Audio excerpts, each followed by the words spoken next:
One nation bound in freedom,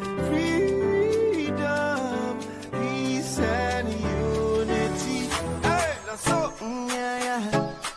Oh, yeah. Arise, O compatriots, Nigeria call obey, to serve our fatherland, with love and strength and faith. The labor of our heroes past shall never be in vain. To serve with heart and might, one nation bound in freedom, in freedom, in freedom, peace and unity. Arise, my people, arise, my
bound in freedom, peace and unity. Hey, that's so. Oh, yeah. Arise, O compatriots, Nigeria call obey, to serve our fatherland, with love and strength and faith. The labor of our heroes past shall never be in vain. To serve with heart and might, one nation bound in freedom, in freedom, in freedom, peace and unity. Arise, my people, arise, my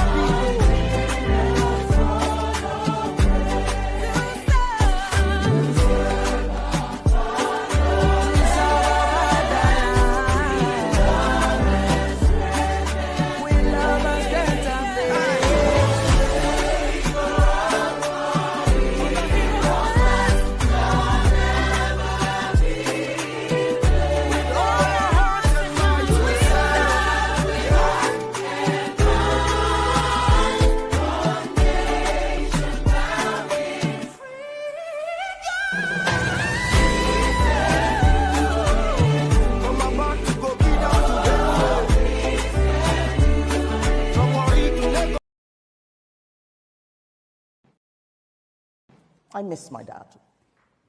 He taught me the most important lesson of all. Never be afraid to do the right thing. No matter what people say about you, just do the right thing. My father taught me not to be afraid.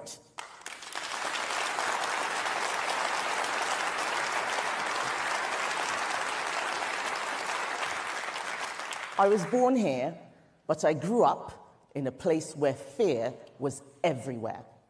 You cannot understand it unless you've lived it. Triple checking that all the doors and windows are locked, waking up in the night at every sound, listening as you hear your neighbors scream as they are being burgled and beaten, and wondering if your home will be next. When you've experienced that kind of fear, you're not worried about being attacked on Twitter.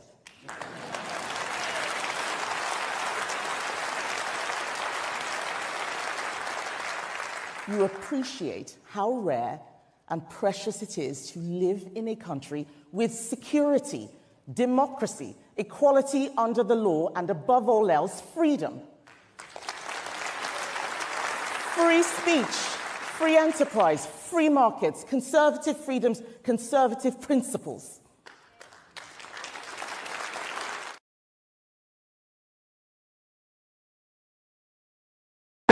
Thank you so much for watching. Thank you. Have you subscribed? Yes, you. Have you subscribed? You. Yeah, before you go, click. It's free. Click. Just that's it. Have you subscribed? You are laughing. Have you subscribed? Have you subscribed? Thank you. Thank you. Thank you. Hey, madam. Thank you so much. I can see you. I can see you. We have to get to 100,000 subscribers. This by the end of the year. How are we going to do that if you don't subscribe? Yes, you. Yes, you're about to click off. Why? Have you subscribed? It's free. If you don't, ask your son, ask your daughter how to. Just one click. Thank you. Thank you. I see you. Aha. Thank you very much. Thank you very much. I'll see you tomorrow.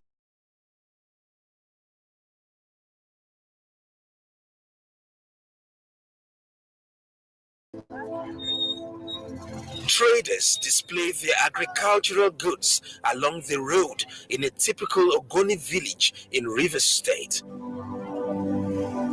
It's the usual ambience created by the endless chatter of buying and selling for subsistence in an evening market.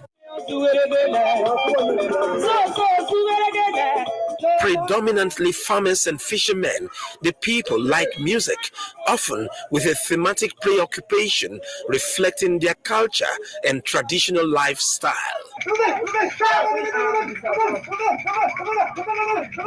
The Ogonis are a happy people despite a sad historical background. We are going to demand our rights peacefully, non-violently, and we shall win. Born on the 10th of November 1941, Kenule Beso Saruwiwa was from Bane in Kana local government area of Rivers State. A graduate of English from the University of Ibadan, he was a prolific writer who displayed wit and literary proficiency in many works of art.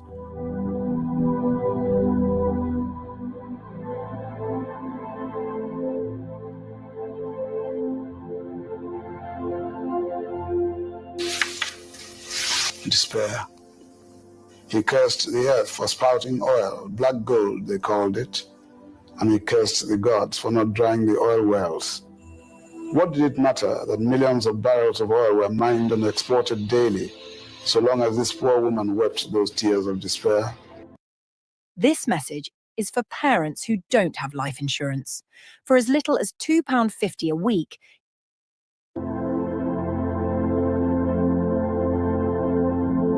losing a bid to represent the Ogonis in the Constitutional Convention to usher in the Second Republic in 1978, it dawned on the young Wiwa that politics is indeed local and the key to having a voice in Nigeria.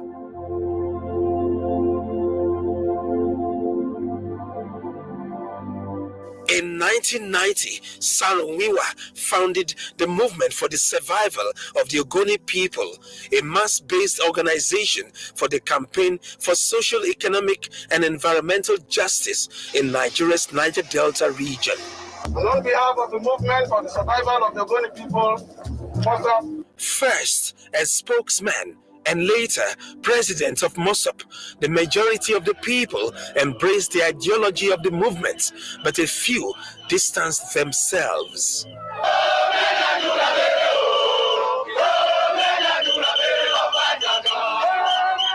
As an outspoken critic of the Nigerian government, Ken Saruwiwa, Ledo Mite, and top members of MOSOP led a non-violent campaign against environmental degradation of the lands and waters of Ogoni land by the operations of the multinational petroleum industry. we want freedom!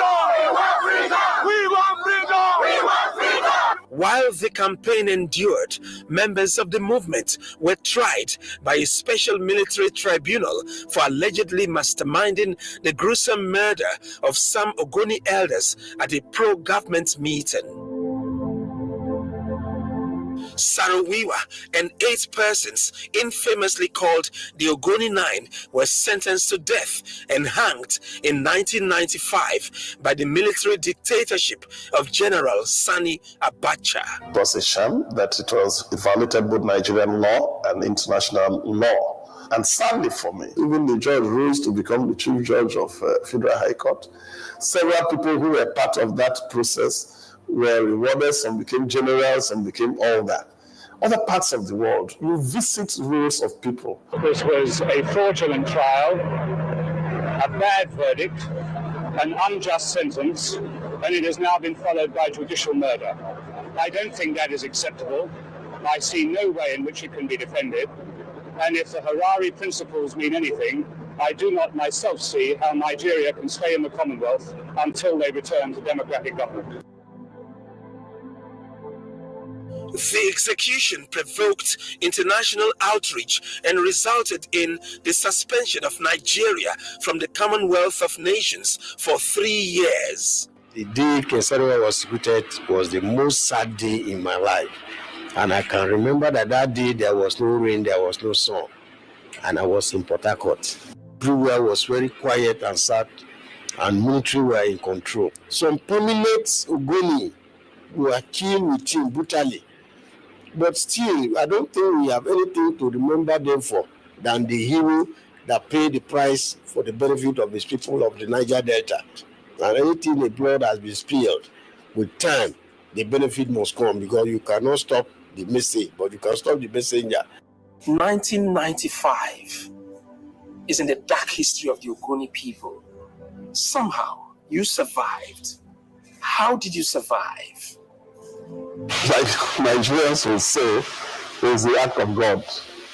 And I look forward to it as not just a sad day for the Ogoni people, but for this country and for all humanity and those who cherish justice. From today onwards, Shell is declared persona non grata in Ogoni. No Shell! No Shell! Ken Sarowiwa's earlier proclamation became reality after his death. It's shocking how much of the equipment we've used for decades contains forever chemicals. This is the first innovation. The Dutch company was no longer welcome in Ogoni land. 29 years after the execution of the Ogoni 9, what has changed in Nigeria's oil-rich Niger Delta region? Nothing has changed. If anything, it is worse. Over 99% of the oil wells in the Niger Delta belong to non-Niger Deltans. Most of them does not know the road to the Niger Delta, not to talk of experiencing the negative effects and impacts of oil production. Look at the recommendation of UNEP report, that there is hydrocarbon in the air that we breathe, that there is benzene, a cancer-causing carcinogen, in the water that we drink, that as at 2011, the 5 meters of the land was dead. Now it has got into the water table. That the water we drink in Ogoni is 900 times worse than level recommended by World Health Organization. It means that you can see somebody in the morning and in the evening the person is dead. And that's why weekends, the only festival is burial. If you call a traditional ruler in Ogoni today, it's a young boy. Life has become so short.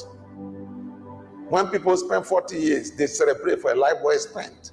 All that happened because of pollution.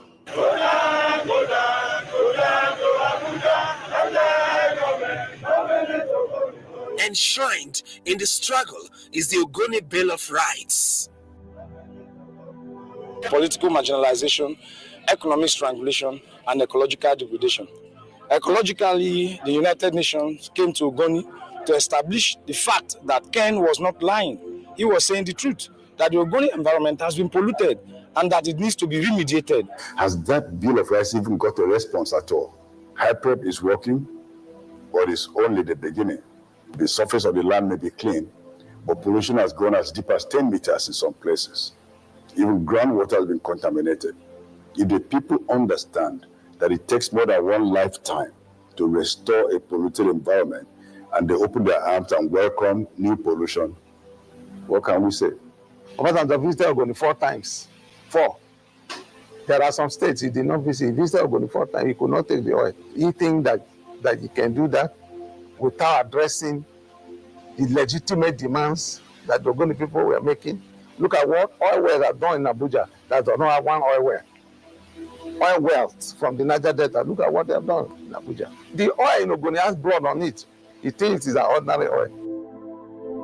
A 2014 report by the United Nations Environment Programme reveals that it will take about 25 to 30 years to restore the environment in Ogoni land in a cleanup exercise expected to gulp about $1 billion.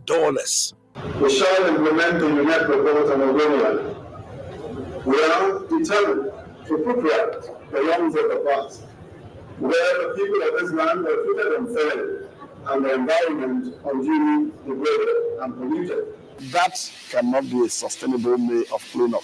The world knows what needs to be done. It has happened in very many parts of the world, and we have seen the processes of cleanup. They have United Nations Environmental Program that was supposed to monitor the process, and they came out to say that, look, this is environmental vandalism. I meet the project coordinator of the Hydrocarbon Pollution Remediation Project, Professor Neni Barini Zabi. We have structured our remediation intervention in Ogoni in a manner that is systematic, that is sustainable.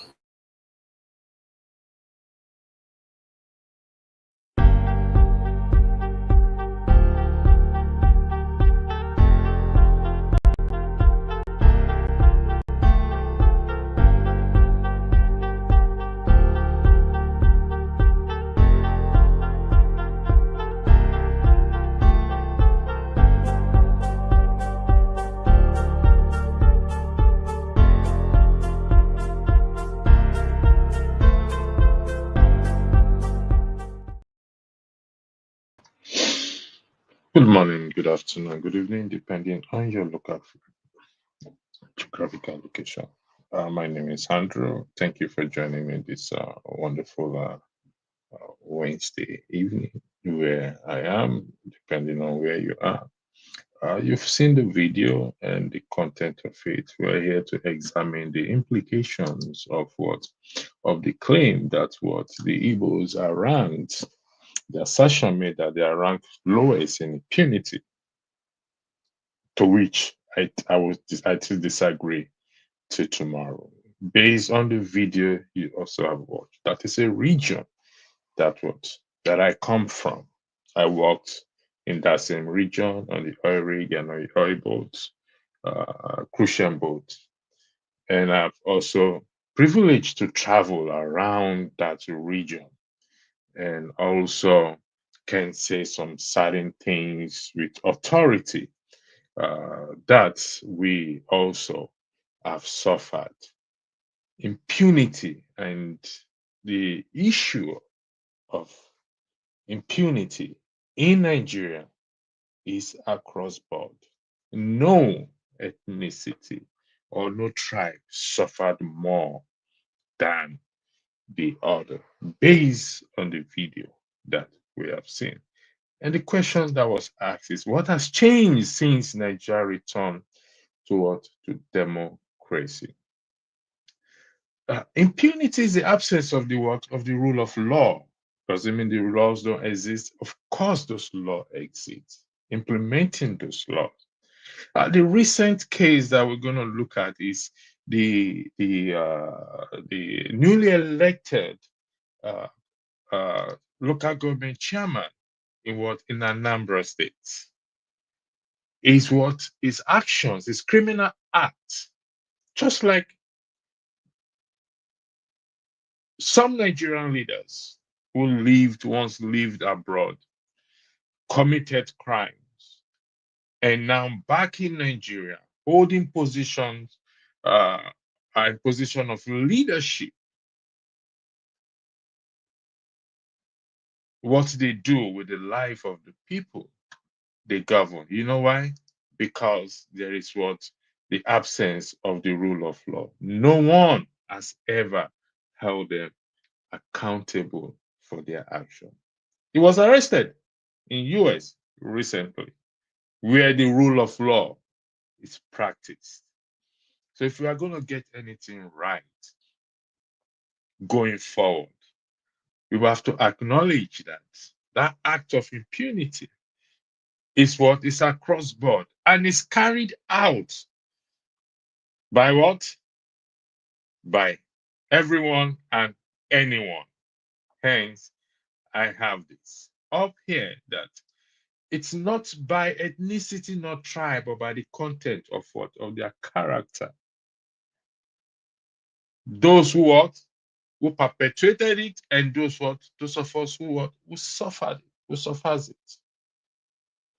So that assertion is absolutely not correct. That some part of the country suffered or suffering impunity are lowest, categorized as lowest. What? Lowest. Put it up again. Lowest. Ranking lowest in impunity. Has any one of you visited that region before, even up to date, to see the environmental destruction? Some can't even boast of good schools. Impunity does not only means people are stopped in checkpoint. We have 500 and 1,000 checkpoints in one area than the other. There are other acts of what from impunity as well. Just as the video we've watched just now.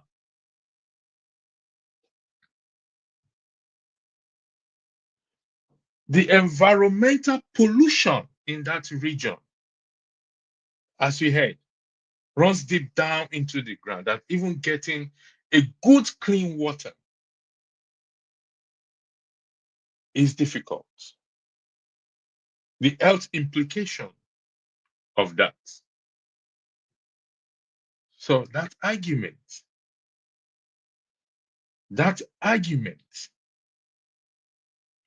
does not fly by me and never will fly by me. That one region suffers more, or one ethnicity are ranked lowest in impunity. That is from the pit of hell. The Ogoni Nines, Ken Saro-Wiwa. Let's talk about them. Let's talk about those who died in what? During the EndSARS. Those who died in protests. Those who have been killed.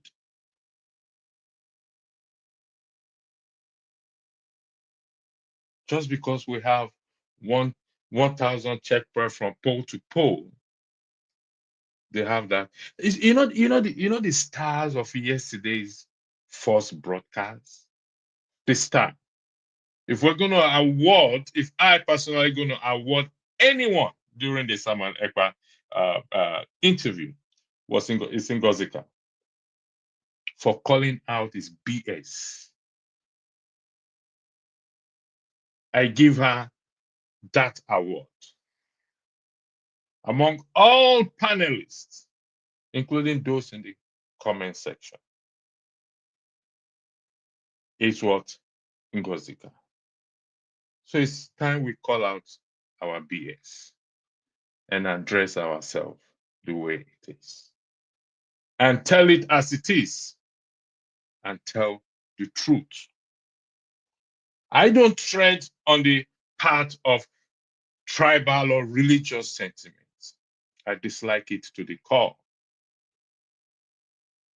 Because I have met people from different tribes who have both been very good to me and equally bad. to me. So, the claim, just because recently, what's his name? Showore, 2 days ago or 3 days ago, stated that if he were the president of Nigeria, he would travel to the south, or whatever it is, and apologize to them for the war and ask them what do they want. That's another BS. At this point, you don't know what they want until you become a president. Why don't you fight for them now if you really care? Or is it trying to cut Peter Obi and the obedience? We can't do this tribal sentiment and think we were going to get to that promised land. It ain't going to work. It ain't going to take us nowhere, because the impunity being measured out, being dished out in that country today affects everyone. Everyone is being served breakfast, regardless of your tribe, regardless of your religion. We all have the same color of skin, except few who are albinos. Doesn't matter your height or your status, your sexual orientation. We all been served breakfast. Because why? Because of the absence of what? Of the rule of law that exists in that country. That is the military. We returned what? Nigeria has returned to democracy. What has changed? We can say, oh, that is the Abacha. Abacha is a mean man. We are in a democratical, or we claim to be in a democratical setting. What has changed since Nigeria returned what? To democracy? Are we observing or practicing that rule of law? Ekeremadu was arrested in the UK because why? Because it happens that's where the rule of law works, practice. If it was back in Nigeria, nothing will happen. They get away with everything they do. And I stand on what I always say. It's down to what? To us citizens. To what? To start to take what? To take control. Journalistic and citizen advocacy plays a vital role in exposing acts of impunity, putting pressure on government and organization to what? To uphold justice. I take aside the journalistic. I go what? To what? To what? To the citizens, which is you and I. How do we turn this ship around and stop this act of blaming, this tribal sentiment? I'll say this for the record. You know why Biafra can never work? I'm sorry, those of you will not like. Because why? It's going on the line of a tribe. Hence, it will never work. It will. I use the word never, ever, ever will be actualized. Because why?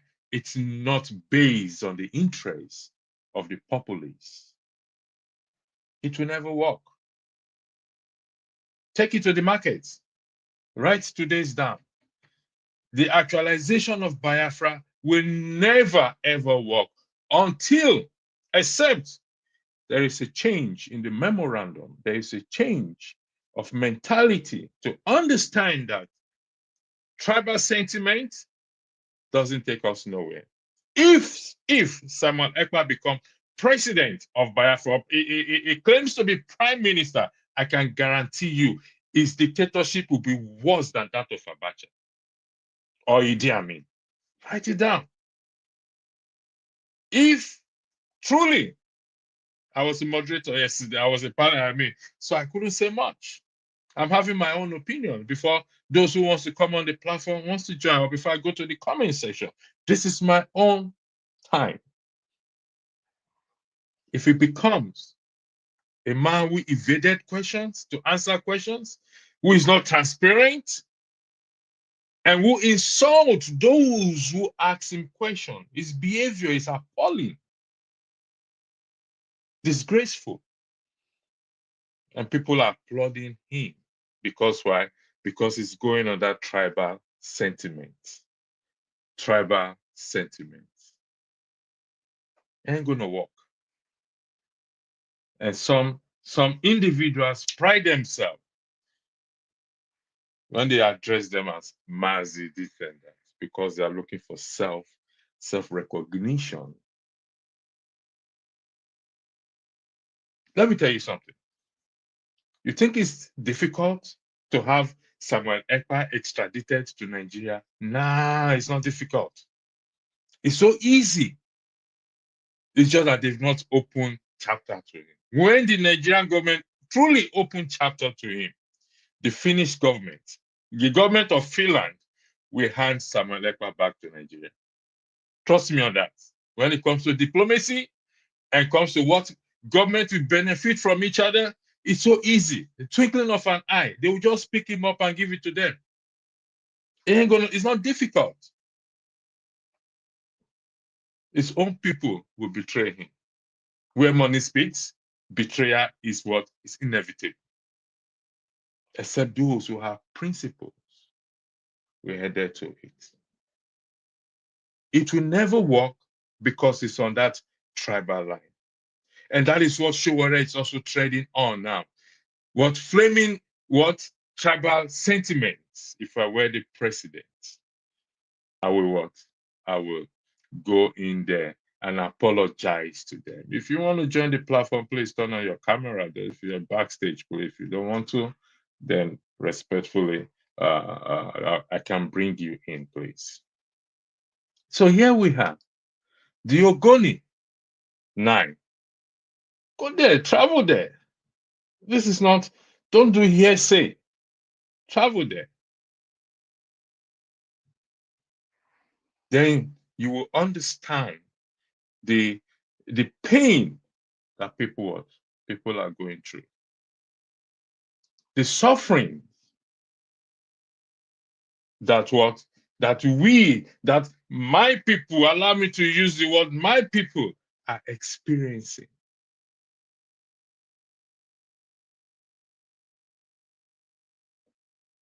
So, why go on that line? If you call yourself a man or a person who is advocating change, why fan tribal or religious sentiments? How would that bring about change? How would that bring about it? Yes, Nwachukwu, you're right. I was promoting him the other day without a shadow of doubt. What changed? I'm only highlighting his comments. Is he cutting Peter Obi? This is about tribal sentiment. He ain't gonna cut it for him. Playing that tribal sentiment will not bring the crowd to him. He ain't gonna get it. You know why? Because any human being who thinks only him or her knows it all cannot work with other people, doesn't get anywhere in life. And that's who Showore is. That's who he is. He does not want to collaborate. No one is saying you should lower your principles and standards. No, I'm going to tell you to lower your principle and standard. But if you're going to bring about change, you're going to work with those who don't even have principle and standard and try your possible best to see how you can make them see reasons as to why we have to do this together. You don't have to compromise.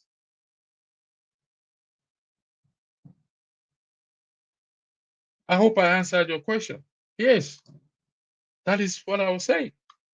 And I stand by it.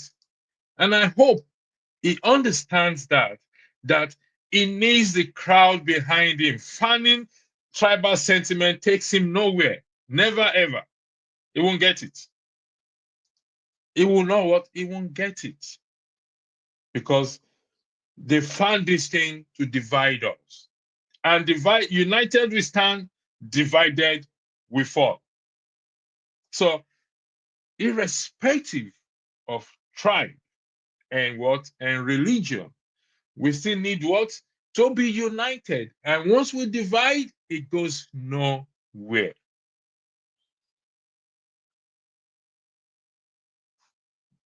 That's fact of life. I didn't make it. You can disagree on it, and you provide evidence to such. I work with people on this platform who we don't agree. Does that mean I have to lower my standard? Or they have to lower their standard?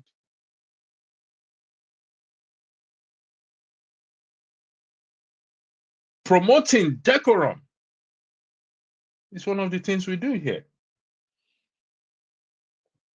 And we have to work together. If I don't like it, I walk away. To it may happen soon or in the near future. So that's assertion about certain ethnicity.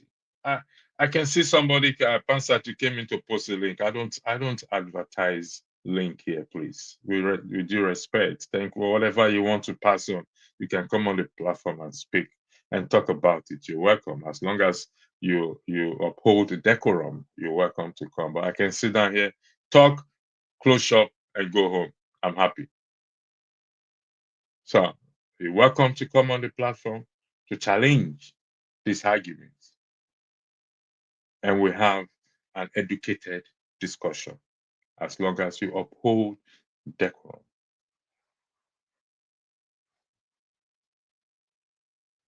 I'll go to comment section and I'm going to take comment. Thank you for those of you who have joined me in the comment section. Your comments being part of this is highly appreciated. So okay. I don't know what 2IK says, Soros, okay, and stop shutting others who are Soros. I don't understand what you mean by that. So if you can clarify that. I hope those calling for a return to military rule watch this. The way those guys treated dissent was brutal and final. But theology, we are in democracy. What has changed from the military? Let's be honest with ourselves. Has anything changed? Yes. We don't want the military. We must not call for it. It's not enshrined in any law. They have no respect for anyone and anything. But we've returned to democracy. And the question before us, that was, if you watch that video, what has changed since Nigeria returned to democracy? As that act of impunity that we've suffered during the military, different from what? From those who wear tie and shirt or native clothes. Has it changed? That's what is before us. Has that changed? That has not changed. So we are still suffering it today. Because of what? Because of the absence of what? Of the rule of law. Thank you. Who isn't marginalized in Nigeria? That word is overused. Every one of us, every tribe, region has been marginalized and continue to be marginalized. And not certain group or individuals. We can't continue finding this. Nigeria is a poor country and everybody is suffering. Kickstart the economy and watch how things and people change. I don't need to highlight that. He said, if you don't speak up, how do we know you are being marginalized? Why shut down those bold enough to do so? I don't know if you're addressing me. I really don't understand. If you're addressing me, or if you don't understand the context of what we're talking about, is that no tribe or region there that is not suffering impunity or has not suffered impunity. In fact, we all. Because why? Nobody holds our leaders accountable. We don't hold them. So they do anything and they get away with it. They don't care. Who are you? Do you know who I am? I can pick a call now and call the president or call his son or call anybody or call the senator who is my brother and everything is just. And because even me myself don't have principles and morals, I accept every little thing like 100 naira they give to me and sweep it under the carpet. The story of sweeping things under the carpet is that it's there, it doesn't go away. It will come back, it will decay, it will create. And that is what we are experiencing today. Tribe has nothing to do with it. Nothing at all. But what? But the context of what? Of our character. The context of what? Of our character. In my life, in my journey up to that, those who have been good or have helped me in life are not from my own tribe, or from my own tribe. Most of them are not from it. Most of them are not. In fact, I can barely tell you if I have one friend who is from my tribe, except we're either related or not. Either related, I beg your pardon. I can't tell you, oh, this person is from my tribe. We knew so.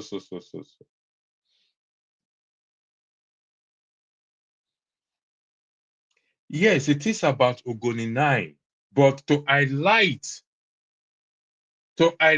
it is about, you need to listen. It is about the Ogoni 9, but however, to challenge this, let me highlight it. The implication, the assertion about Igbos ranking lowest in impunity. It is about the Ogoni 9. It has happened. What they suffered and what that region is suffering today. I'm not sure if you listen to the broadcast or the video that I played. It is about it. That is where I come from. It is about us. But you see, it's not just me, yourself inclusive. Yourself inclusive. Who is not suffering absence or lack of electricity in Nigeria today? Which tribe or religion that you are affiliated to, you are not suffering that absence of electricity today? From government to government, it doesn't matter which government or who is the president, whether it's a Yoruba man or a Hausa man or an Igbo man or whatever it is, we are all suffering it. If you can recognize that, checkpoint is nothing, because of you have more checkpoints in the eastern or in the south, meaning what? What a baloney, according to Judge Judy. And they will stand on the pulpit of God to say such a thing in the house of God, promoting division by our statement and comment, all in the name of we are fighting for human rights. What human rights are we fighting for? Fela have said this a long time ago. He sang it. Every day, my people. He said, my people, they inside. Fela didn't say Yoruba people, Hausa people, or Igbo people. 49 sitting, 99 standing. Then go pack herself like something. He sang it years ago. Yes, I place him as one of the greatest prophets that ever lived in Nigeria. Preaching is on via song, singing. What has changed Nothing has changed since then. Nothing has changed since then. So, yes, it is about the Ogoni 9, but to highlight that impunity is across board in that region. And those who are holding to that view that, oh, the Igbos are lowest ranked in impunity. What does it base it on? Just base it on checkpoints. If the water I am drinking is poisonous, so deep into the ground, if my farm has been what? Has been polluted so much that I can't farm, that even nothing I plant there can ever grow. You are talking about checkpoints. Ordinary checkpoints. If you don't have something to say, sing a song, please. So, again, it has a much more. I don't know what you're saying about. He's taking shot at Igbo people in a roundabout way. Slickers, okay, thank you. I know. Of course, I'm aware it's always been the issue, Igbophobia. Thank you. Just like people who say they don't see color. Of course, see color. Who is it? Funny that this fake pastor loves his Nigerian, yet lives in the UK with his family, away from his beloved Nigeria. Your opinion is respected. I'm going to highlight it. Some people genuinely don't see color or tribe, myself inclusive. Thank you for that, please.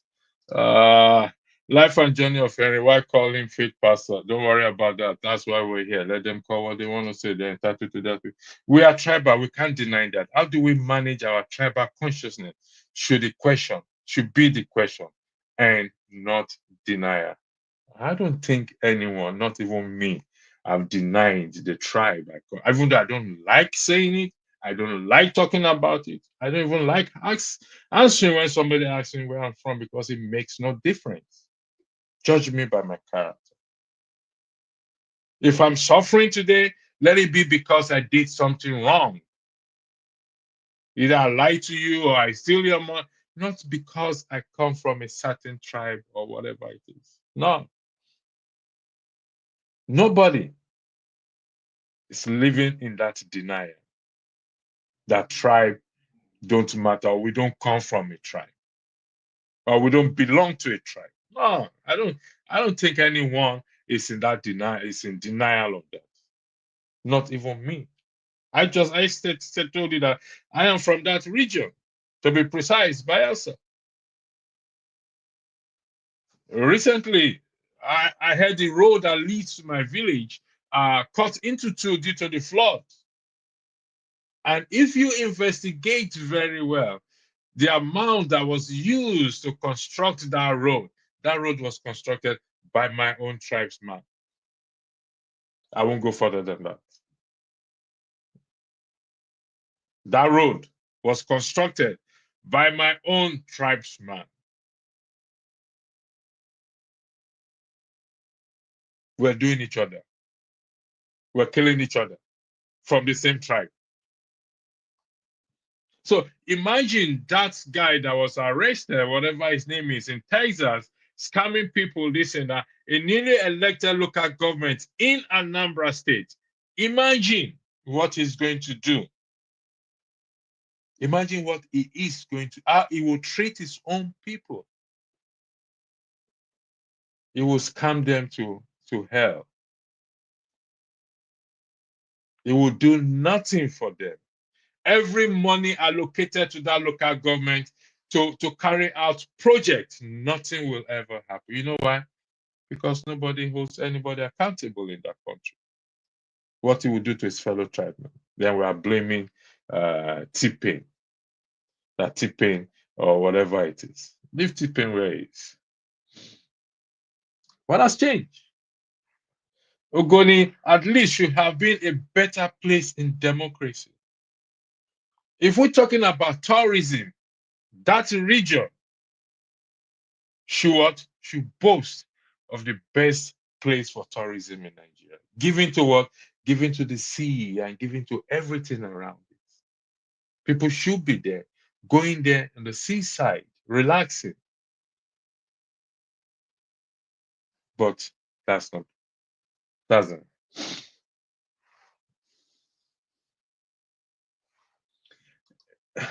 Speak for yourself. No, I'm speaking for everybody. That's where we are different. You have only ever been. How can you know how everyone else thinks or feels? I generally don't look at things in that manner. Believe it or not. Whichever way you look at things is your prerogative, not mine. And I'm speaking for myself, but equally also making you to understand that this issue of impunity that you and I are talking about today, everyone, listen, I don't need to go far. If you can say that you've had electricity for 1 year in Nigeria there. In fact, 1 year is 2 months, 1 month. Constant electricity. That is affecting everybody. And you think that is not impunity or part of impunity? People who are carrying it out on us not to have electricity, have we ever hold them accountable before? Has any one of us have gone to church to pray 7 days and fast 7 nights to say, let's have electricity? Nobody has done that. Even churches and mosques, they run generator. Because at the end of the day, we'll say it's the will of God for us to be in darkness. Nonsense. So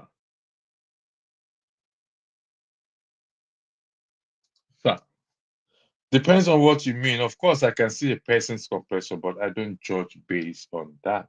So you're kind of contradicting yourself. So yeah. So you know what?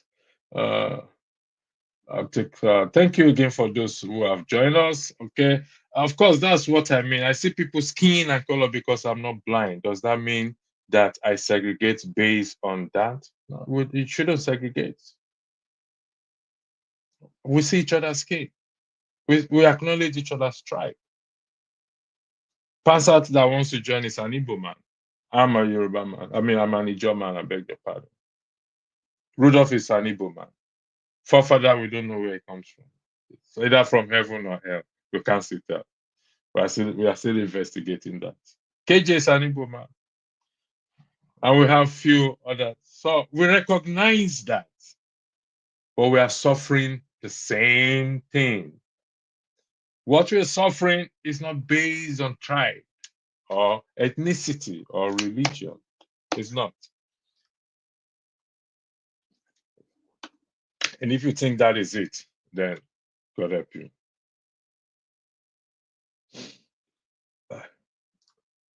The topic is not a clickbait. The Ogoni 9, the absence of the rule of law. How is that a clickbait? I brought out the Ogoni 9 to highlight that every one of us is suffering from what? From what our leaders and us, the citizens, failure to act has brought us to where we are today. How is that a clickbait? If you can answer that question, I will appreciate that. If you can. It's so easy. So easy the useless government couldn't expedite to Maru Diko. This is dude seem to know nothing about nothing. So the tribal sentiment of people telling other folks to go back to what? To their villa. You're asking me why the Ogoni is quiet. Come on, they're not quiet. They're speaking. They spoke. Nothing has changed. And they're still speaking in their own corner. They're not quiet. We're just getting the fact, talking about the fact. Who says they're quiet? I'm from there. I'm from the riverine area. Am I quiet? Am I not preaching equal right and equal treatment for everyone? I sit down here almost every day to talk about this issues in the country. So how am I quiet? Or the cases you want me to solely focus on, I don't do that, and I will never do that. Because what you're suffering or what you are being punished for, or what you are going through, equally affects me. So it would be stupid of me to now want to exempt myself or exclude myself from it. I repeat it would be stupid of me. Because what you are going through is not different from what me and my people are going through. And until we come to that understanding and not say, because of checkpoint, some people suffers more than the other. Again, baloney. What affects you affects me, should affect me. So,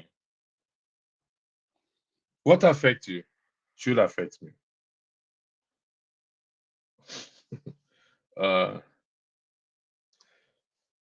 The sentiment that has been beaten for decades now, quota system education isn't sentiment. You're delusional, especially this fake person. It's like the ostrich. Quota system is recognized. It's not sentiment. It's a fact.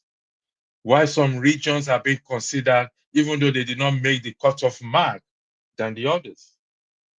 It's all part of what we're talking about. It's all part of the package. It's all part of the package. And that is what we should be fighting for. For all. The three musketeers.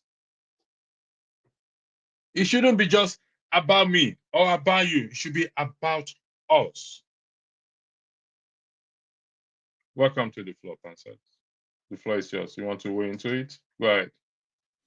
No, go ahead and conclude, and I would I've given find you out. Pardon? I've given you the floor. Okay.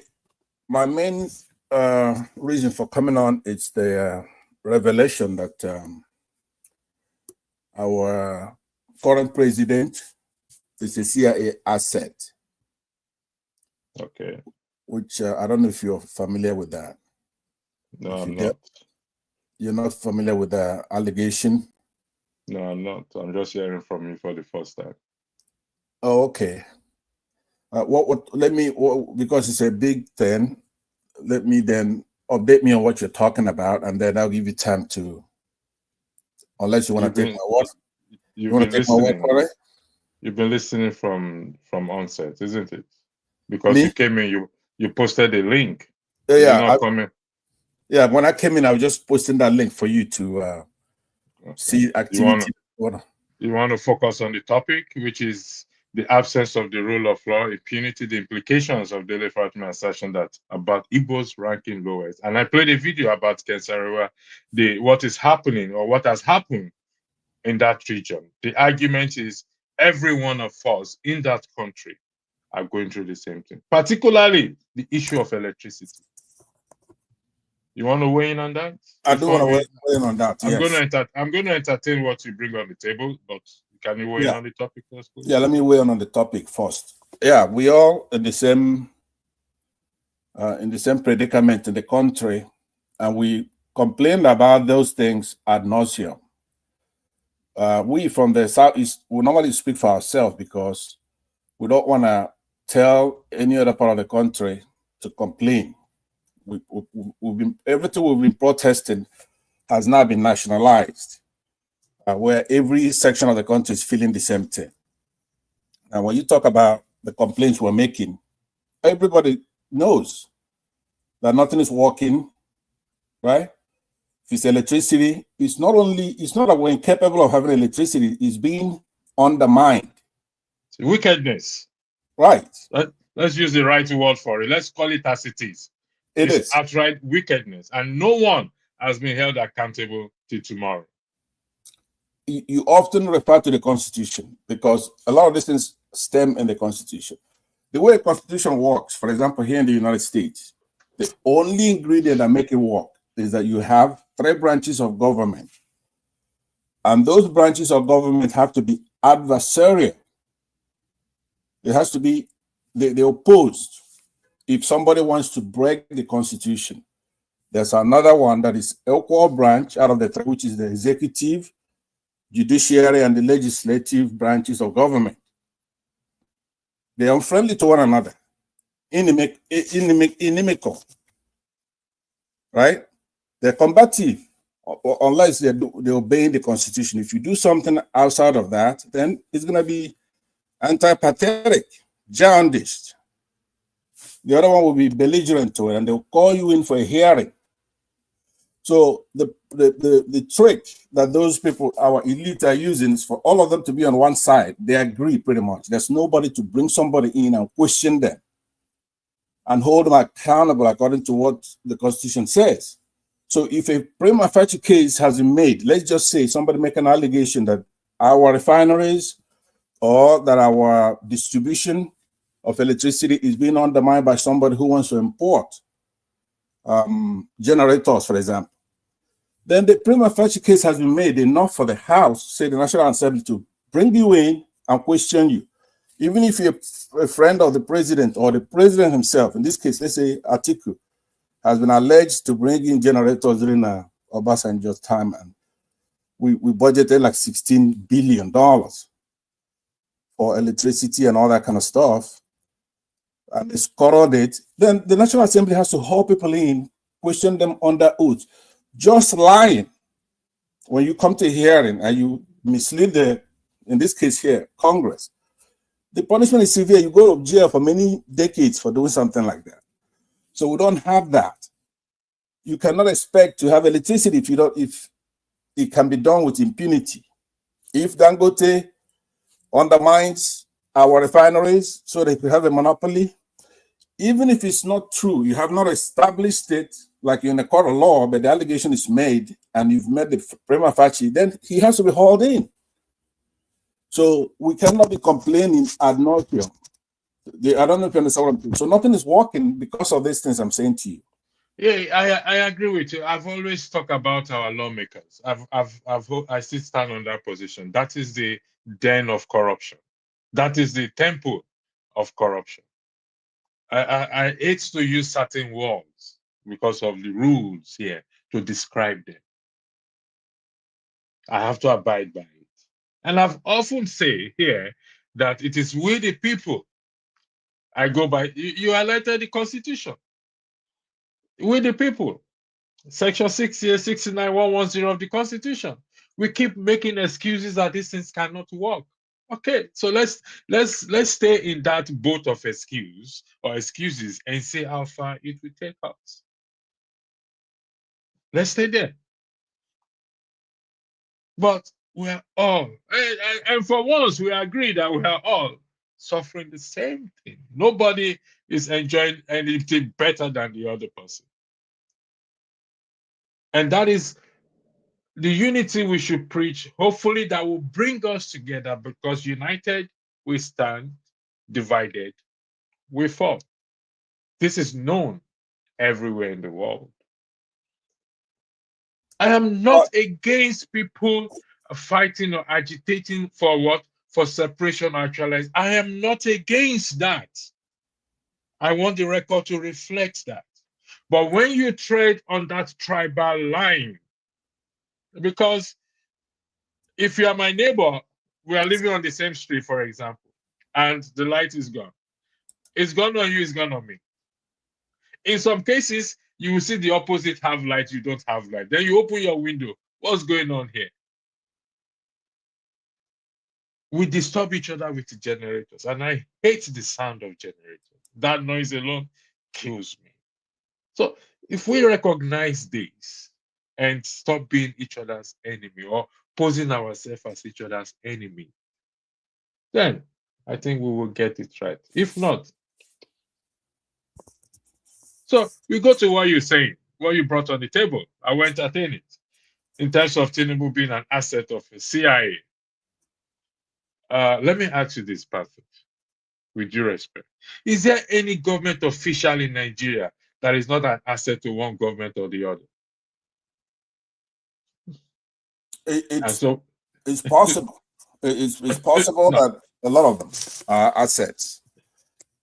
But having the head of state, the president is a different class, especially in Nigeria. It's a very powerful. It means that we're just done. You have it's like a dictator, the president of our country. Besides, you can assume that when you have at least a prima facie evidence that somebody is alleged to be, even if it's a house member, even if it's just a regular clerk, it's incumbent on the country to find out via hearings. So it goes back to the last question. Let me ask you this question. Who is tasked with that responsibility?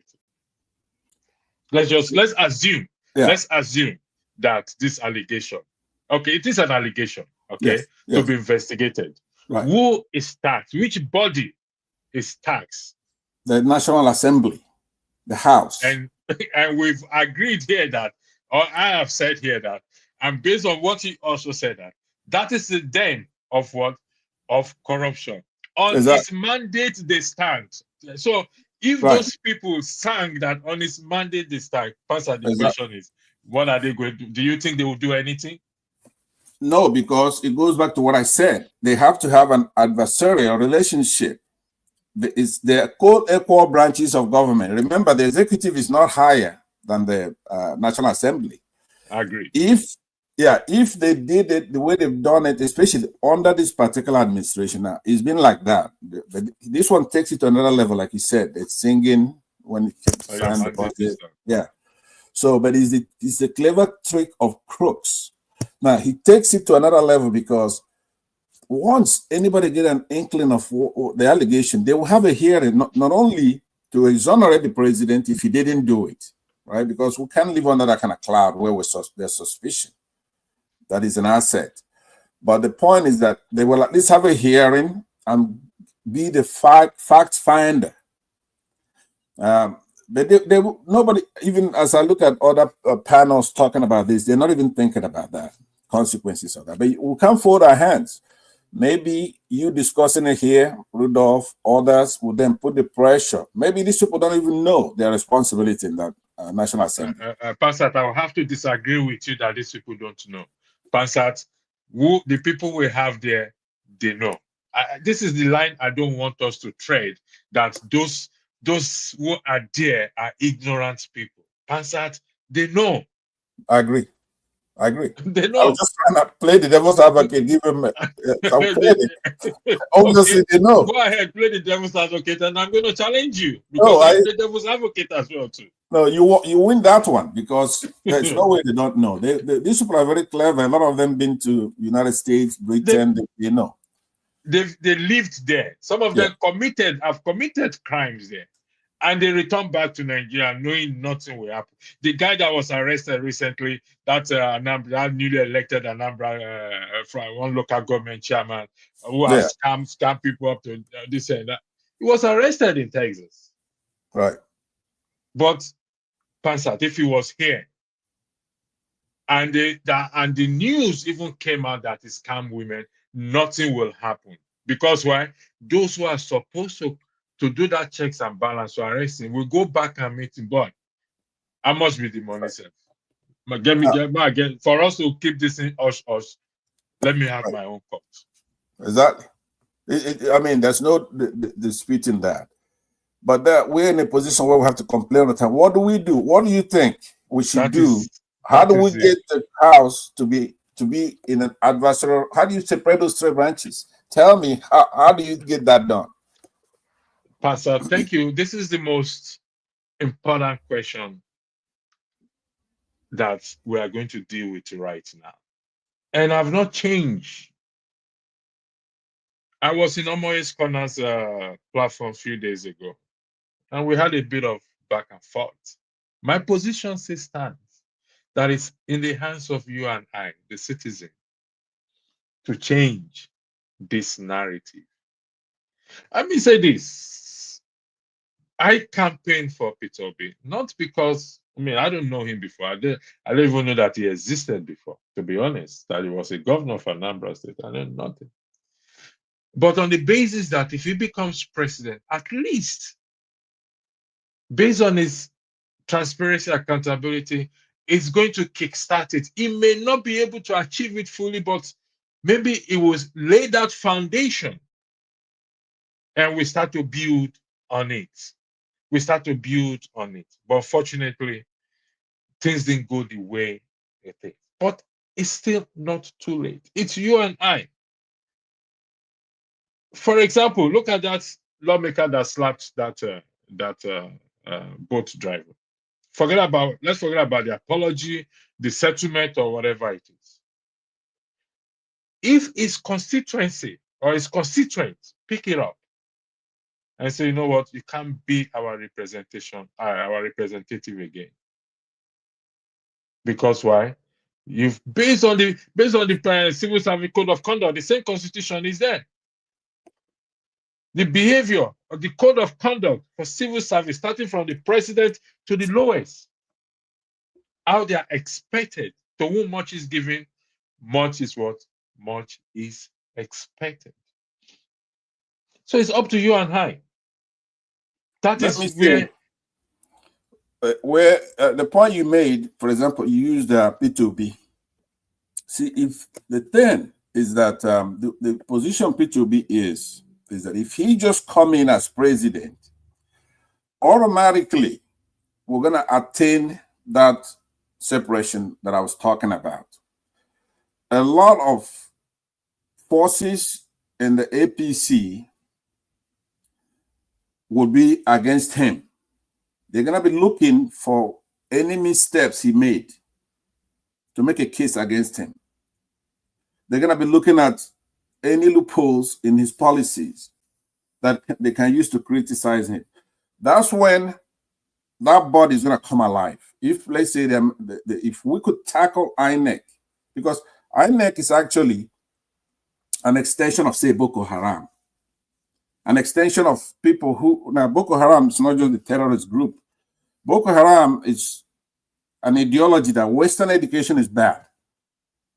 That's what it means when translated loosely from Arabic or whatever it is, Hausa or anything like that, right? So when P2B comes, he's going to be coming from a different tradition. He's going to have enemies in the elite itself. He's going to have enemies in the PDP, senators, House members. He's going to have enemies in the APC.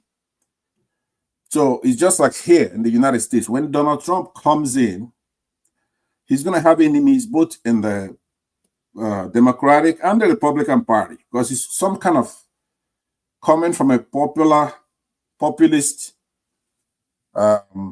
constituency. I don't know if you understand what I mean. That term populist, it's a general. I'm listening to you because I'm gonna put some things to you. Go ahead. Okay, I'm listening. I'm taking notes. Okay, great. So if P2B comes in, one of the things he's going to usher in, that's why I asked you, and I believe that you just went to that example.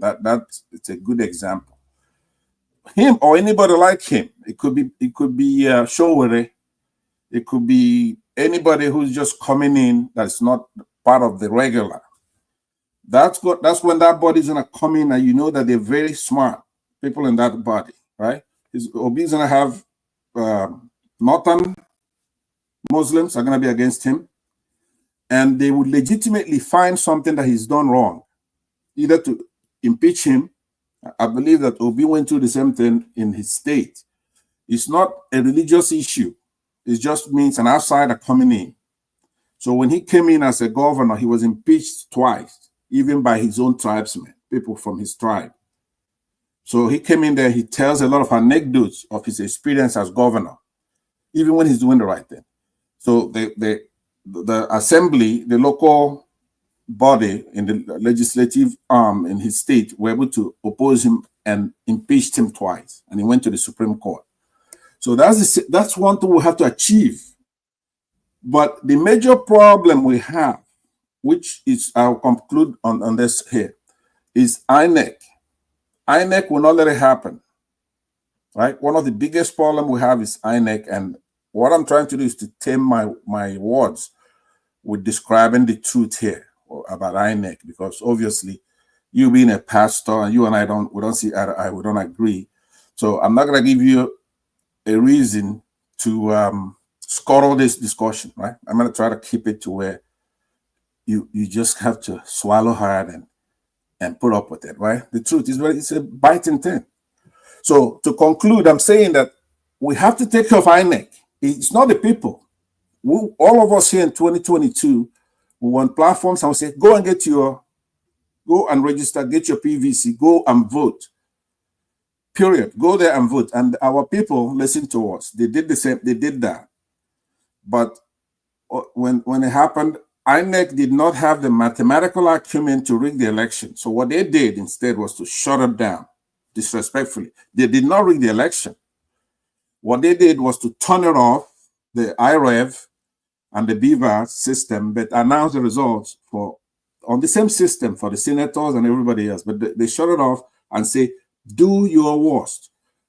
I will say to you now, Google INEC Chairman Mahmoud, right? He was a professor for urban guerrilla warfare. That's his specialty. So you know, that is nothing but euphemism for Boko Haram, right?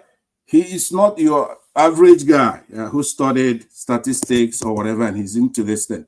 You Google it so that it won't be my word against yours. I'm not against what you're saying. Just okay, great. Just go ahead. Yeah, finally, I see Mr. Ego. Let me say hello to you, and I'll conclude by saying this so you could come in.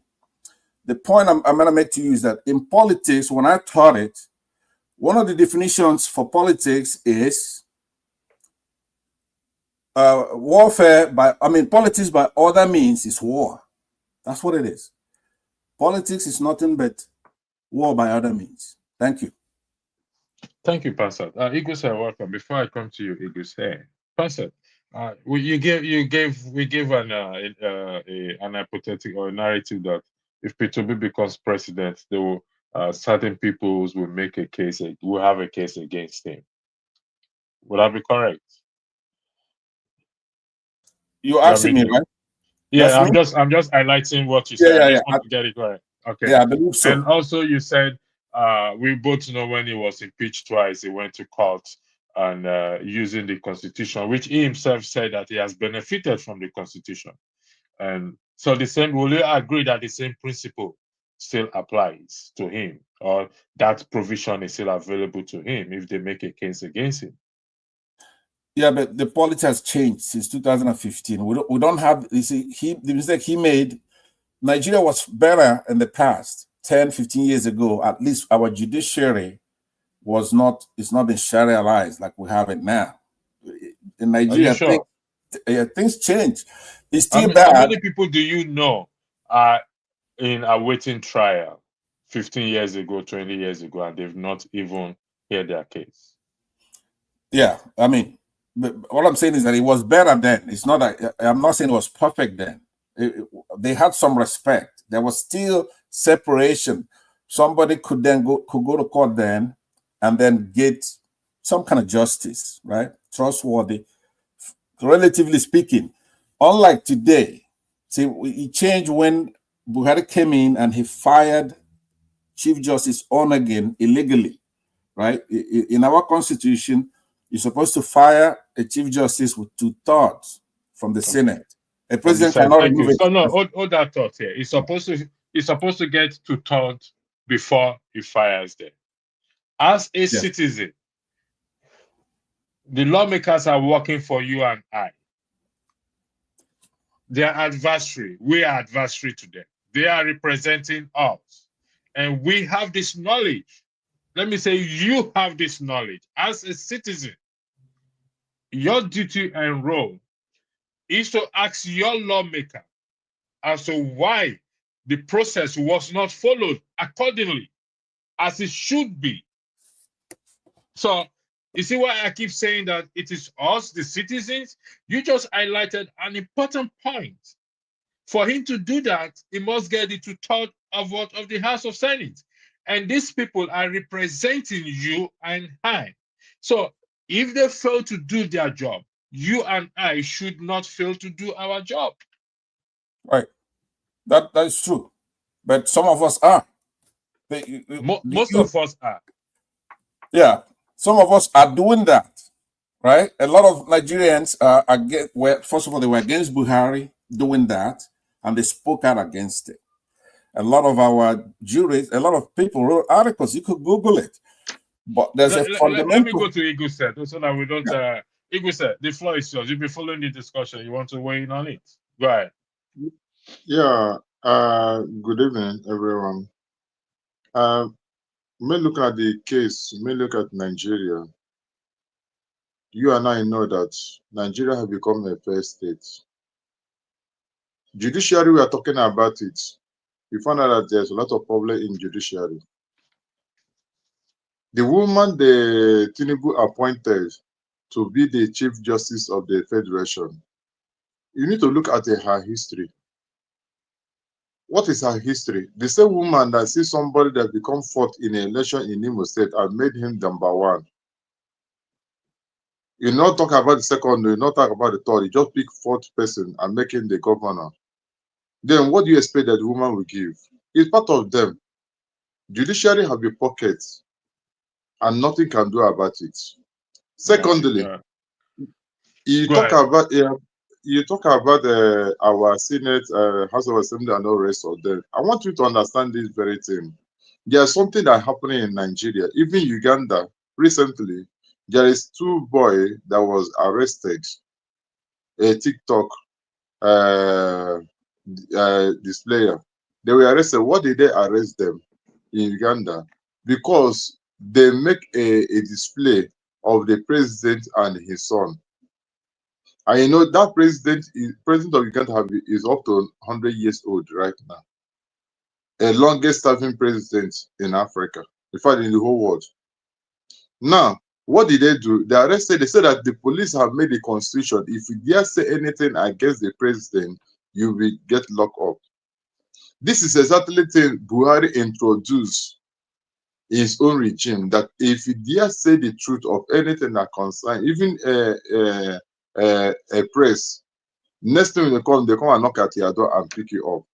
So they use this thing to put fear in the mind of the citizen. Okay, watch what happened this month. All these underage children, they are arrested and they tell them because they demonstrate against hunger protests, they carry Russian flag. They were detained and took to the court.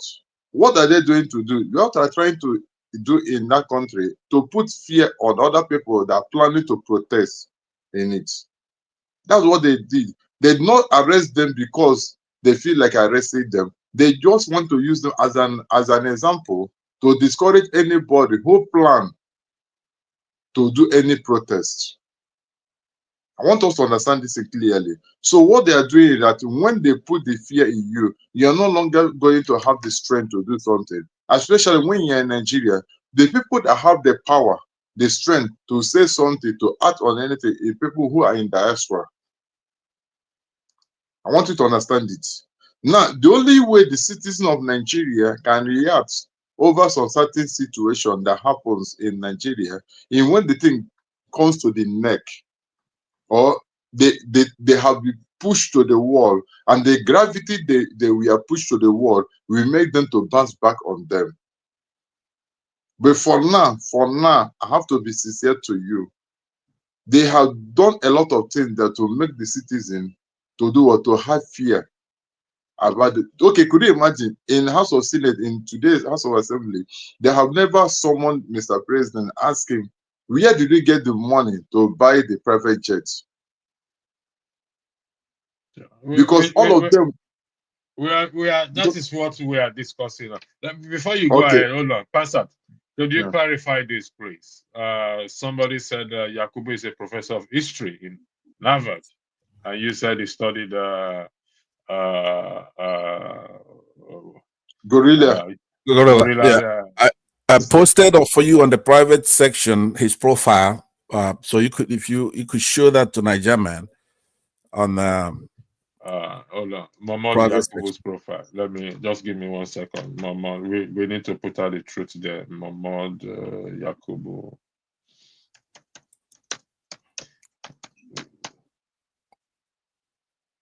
The chairman independent. Go ahead, keep talking. All right. So if you watch it, if they cannot open their mouth and ask the president who approved the money, who did this, you know that all of them have the pockets. Now, I want us to understand, because this one I'm pointing out this, I want us to understand the present condition of this politician have put Nigerians. Then, in the time of Buhari, there is they say that they have a national flag carrier. Till today, nobody have talked about the money that involved, billions of naira that are involved in those things.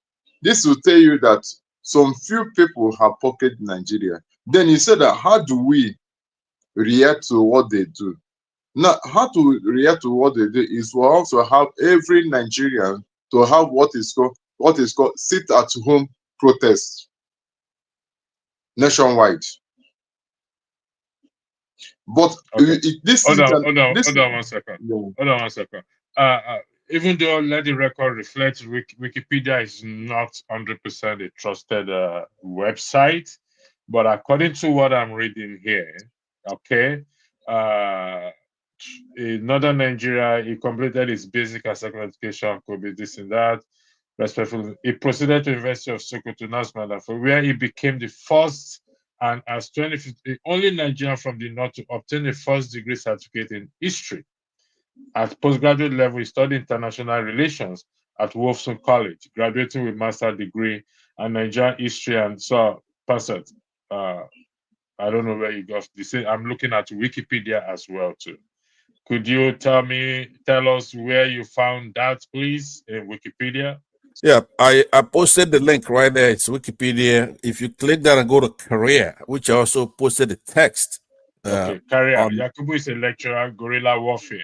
Guerrilla warfare expert, and a professor of political history and international studies. So, and I click on guerrilla warfare in form of unconventional warfare in which small groups of irregular means such as rebels, partisans, paramilitary, and personal armed civilians, including recruited children, use ambushes, sabotage. So what you are alluding to, your assertion is because they have this knowledge, is using it to his advantage. Is that what you're saying for the record, so that record can reflect that, please? Yeah, what I'm saying is that he is not only an expert but a professor, a lecturer in guerrilla warfare, which is asymmetric warfare.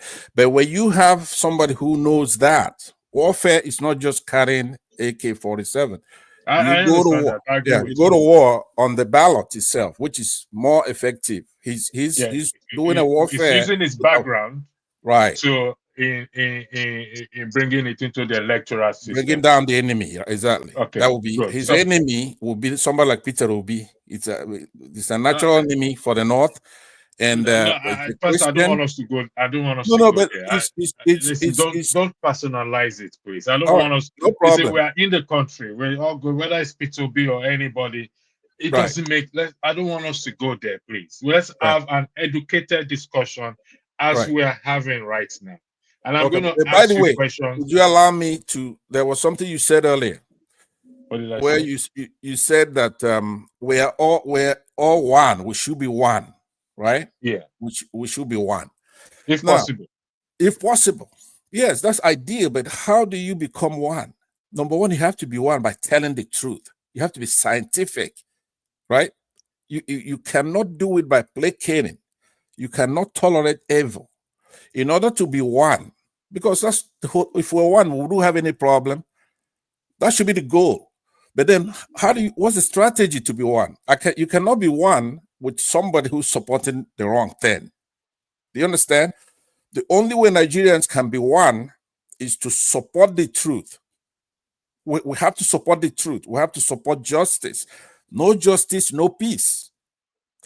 Things have to be, in essence, I see you have somebody else here too, but think about it. How do you become one? I want to chip in something because Pastor Andrew, when he was giving some illustration earlier stage, he talked about Sarowiwa. I think, am I correct? Correct. Now, when he talk about it, he talk about the electricity problem in Nigeria and how to resolve the problem and how to do it. Let me tell you the truth. The truth about it is that the problem we have in Nigeria is that when I'm facing a problem, and I'm trying to air my views. And all of us here, Passat, because of the thing does not affect him, he keep quiet over it. That does not concern him. Now, that's the problem we have in Nigeria. But if I'm started shouting that this thing that I'm facing is very bad, and Passat show a concern that this thing is not good, that we need to look into it.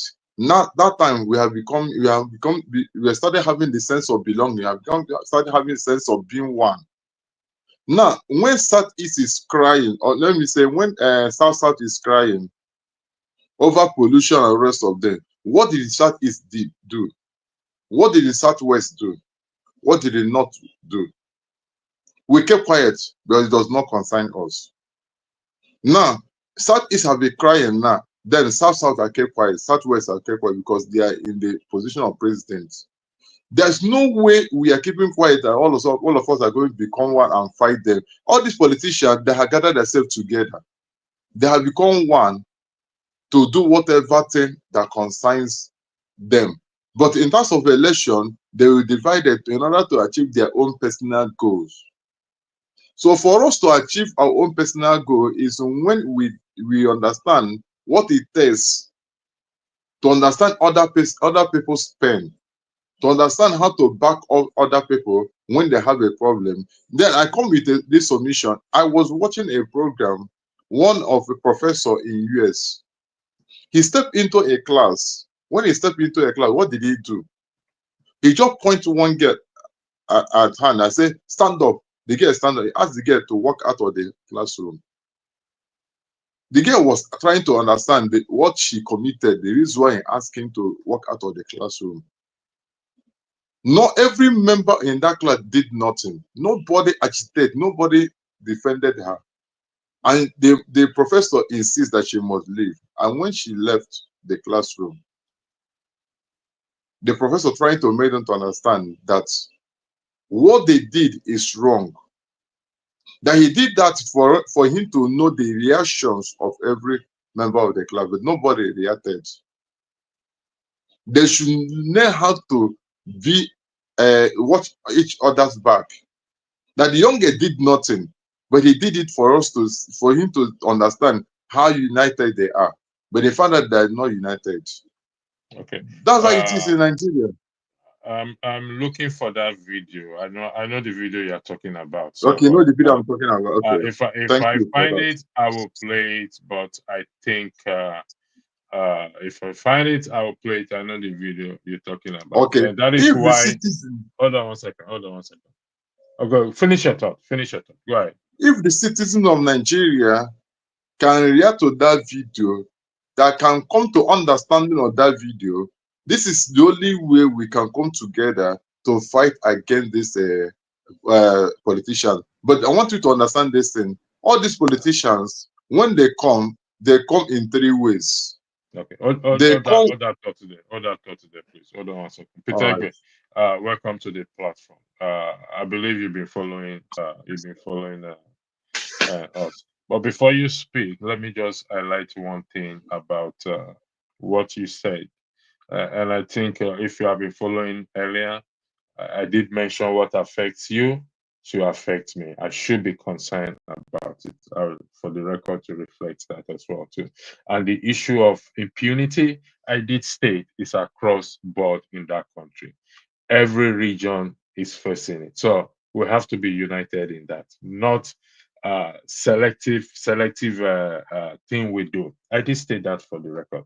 Peter Igwe, the floor is yours. Then the pastor, I have a lot of questions I want to put to you. Peter Igwe, the floor is yours. You're muted, please.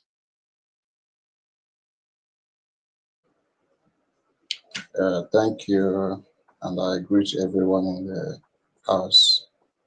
So I just started following you within, I think, from the when you and our PM did some direction. So from there that I started following you. So in what you people are discussing this night is interested. So that is why I said I should come in and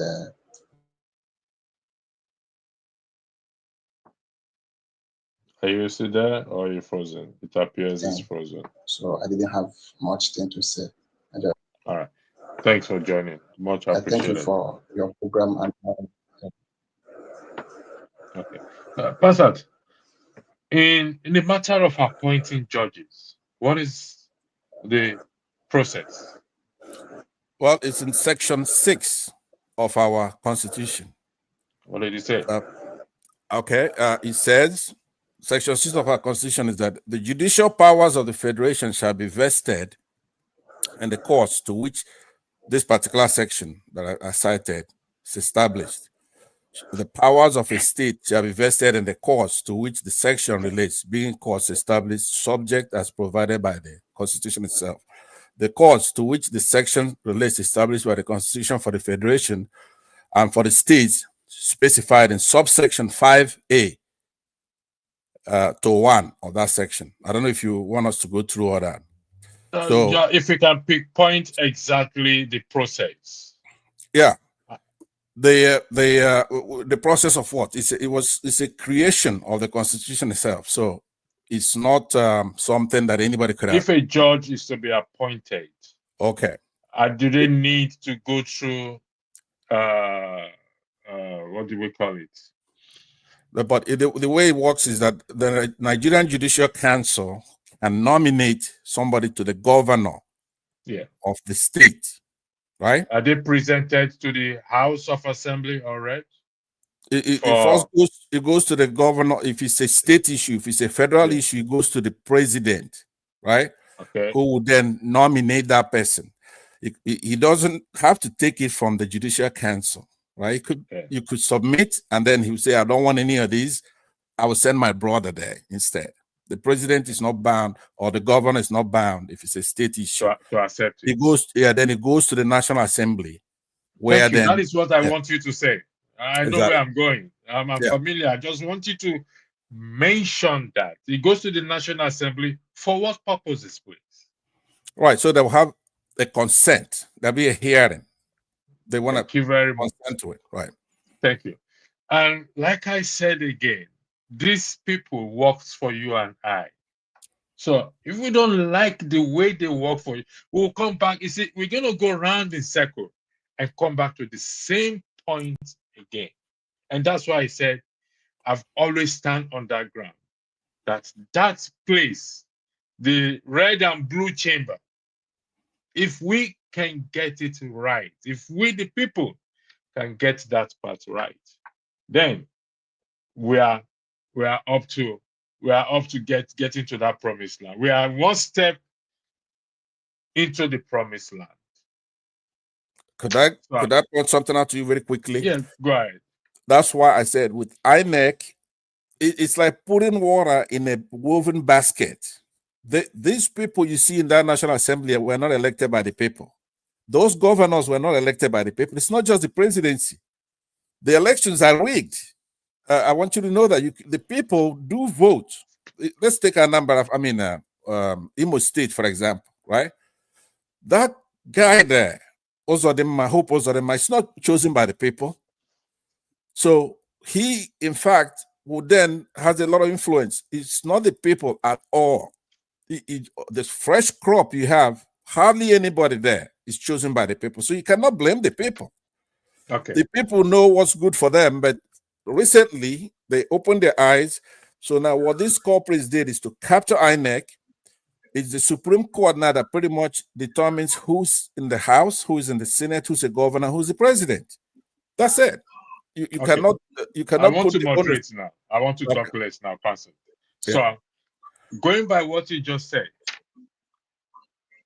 they were not elected, or they are not elected by the people. Let's assume this your argument is correct. They were selected. Hold on one second. Hold on, you could say I'm moderating, so I want to talk. Let's go by that. This your argument is correct, that they are not elected by the people. What then should the people do? I'll start with you, Pastor. Okay. I give you 3 minutes. I go to Igusa and I go to Pete. Then we'll go around. Go ahead. This is the most fundamental issue to be determined before 2027. Exactly. And we should also, when we do finally recapture the country from these people who have captured the state, we have to go back, investigate, and punish in the past because it was egregious. What's happening in INEC is egregious.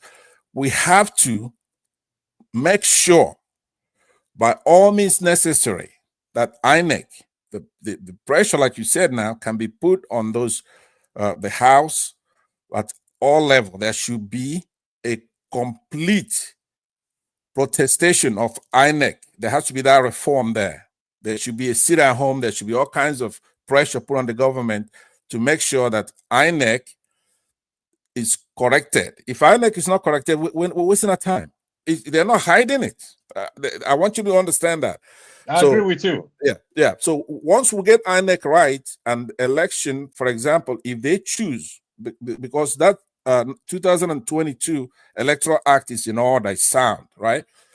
If they choose electronic, because the INEC, before they publish their handbook, they have a choice to make. They're going to go manual or they're going to go electronic. That is by law. They have to make one of those choices. Once they choose to go electronic, right, that particular precinct, the result must be transmitted from that polling unit to that IREV. If that doesn't happen, that election is canceled. It's not, you don't go and then start contesting it at the Supreme Court. If you transmit the results from that unit to IREV or the ward level and all that stuff, then we're fine. But once they don't do that, their feet must be held to fire. If you're gonna do electronically, the result must be in real time transmitted so Nigerians can follow it. So the problem is that if they get away with that, without doing that, so you know what, we don't have to do electronically, but you chose to do it electronically. All right.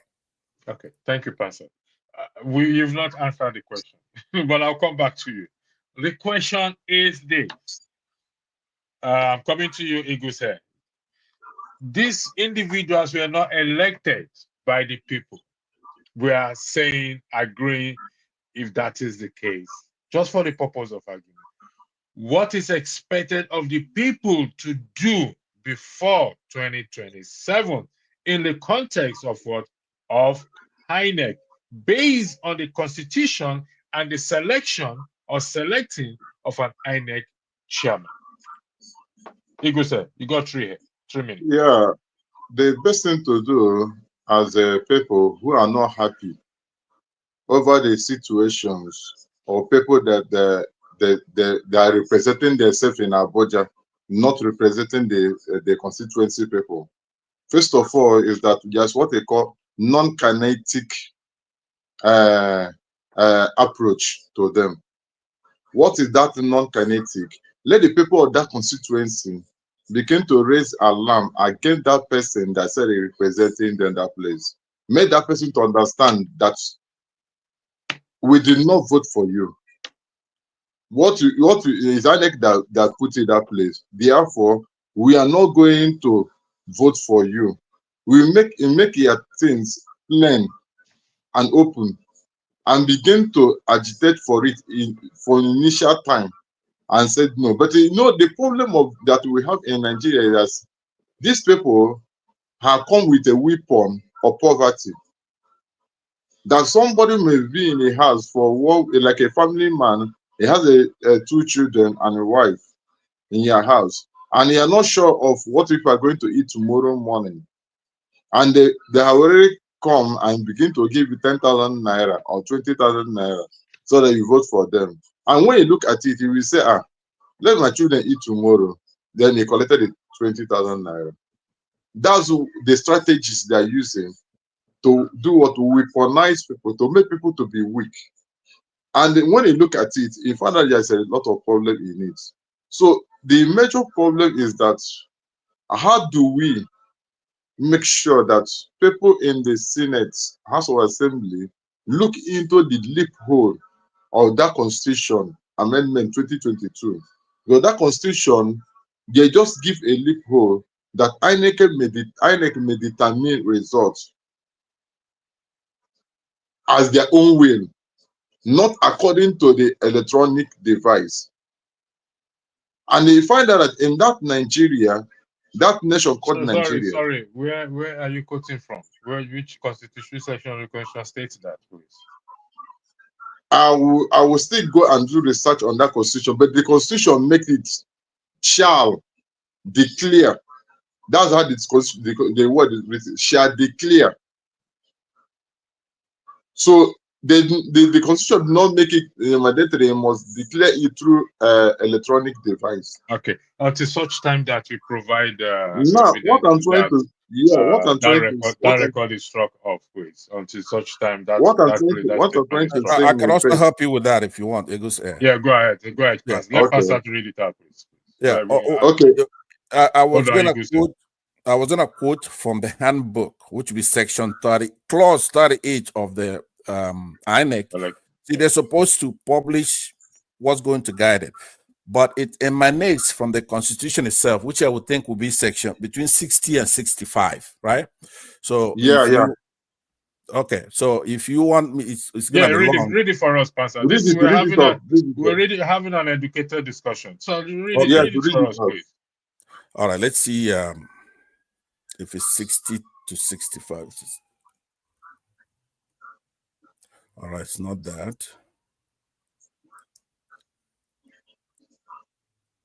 Okay, you could keep going while I sort it out, because there's two things. We also have the section 38. You need to check section 38 also. So what I'm trying to say in effect is that they have this political elite have made it in a way that if INEC declare you winner, you already win the case, because they will tell you go to court. Even watching what happened in Edo State, what happened in Edo State is pure clear, or the problem that we're having in that country concerning election. Could you imagine that even the president of Nigeria congratulates the person that they declare winner and say to other people, if you are grievance, go to court. Who are going to judge in the court? Look at the president say that if you are not happy about it, go to court. Okay. That means hold on 1 second. You said we get that point. You said we did not vote for them, for you. You can tell your legislators that you did not vote for you. Now, seriously. Okay. In the event that they present the document, the voting document, to say, well, this is the evidence that I was voted for. Whether it is manipulated or this and that, it's neither here or there. But they have the documentation with them that the people voted for them in the context of what? Of the lawmakers. The people voted for them. And you want to dispute that, or you agree with that, either dispute or agree with that. What is the next step? Do you want to weigh in? The next step that's supposed to be followed, if we agree that what they are doing is not right for us, due time of election, if you know that ballot or that party where they put it, don't ever near to carry anything in order to vote for them. Or the only way to do it, just whether you vote or did not vote, they will still declare a result. So next, what you need to do, let everybody in that constituency rally around and stand firmly for the person they want to vote in for. Okay. Even do time of campaign, even do that campaign, you're doing campaign. If they pay people up to come and be in a rally, let nobody attend their rally. A part of agitation. Let nobody attend their rally. Let everybody say no to their rally. If everything, and you, as we are in the air now, we have to stand on the air, because formally, this social media is not popular the way it is before.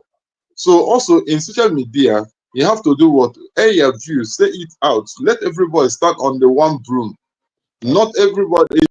say different. This one is saying if you come to a comment section and say somebody that will say something different, in fact, condemning the truth he is saying. So that's the problem we have in Nigeria, and nothing more. Pastor, Yeah. are you ready? Are you ready to read it for us? Did you find it, Pastor? I think Pastor is frozen. Okay. Igwe, you said let everyone rally around together. Yes. For the next election. You see, this statement you made here is what I have been talking about. But you see, the clause there is we don't need to wait for 2027 election. Before we rally around one another to what? To recall an elected or a claimed elected representative. So waiting for that 2027, it's a dangerous game to play. You know why I say so? Because we are seeing everything. We've seen and continually see what is playing out, how these people are representing us. And the clause is there that an elected representative, section 68, 69, 110 of the Constitution, can be recalled at any time. At what? At any time. That is a section that what? That has referendum what inserted into it. So waiting till 2027 is a dangerous game for let's see, like what Kulato said. Let me see what Kulato said. Kulato said there is no vacancy in 2027. Don't waste your time. But you see, we can create that vacancy. The people, like I keep saying, the people can make this possible. So we can sit down here and talk. With this argument will never go anywhere. That's why what they call it in Arise News. I was listening to Arise News yesterday that they invited the national coordinator of obedient movement. He said that they are not going to wait for 2027.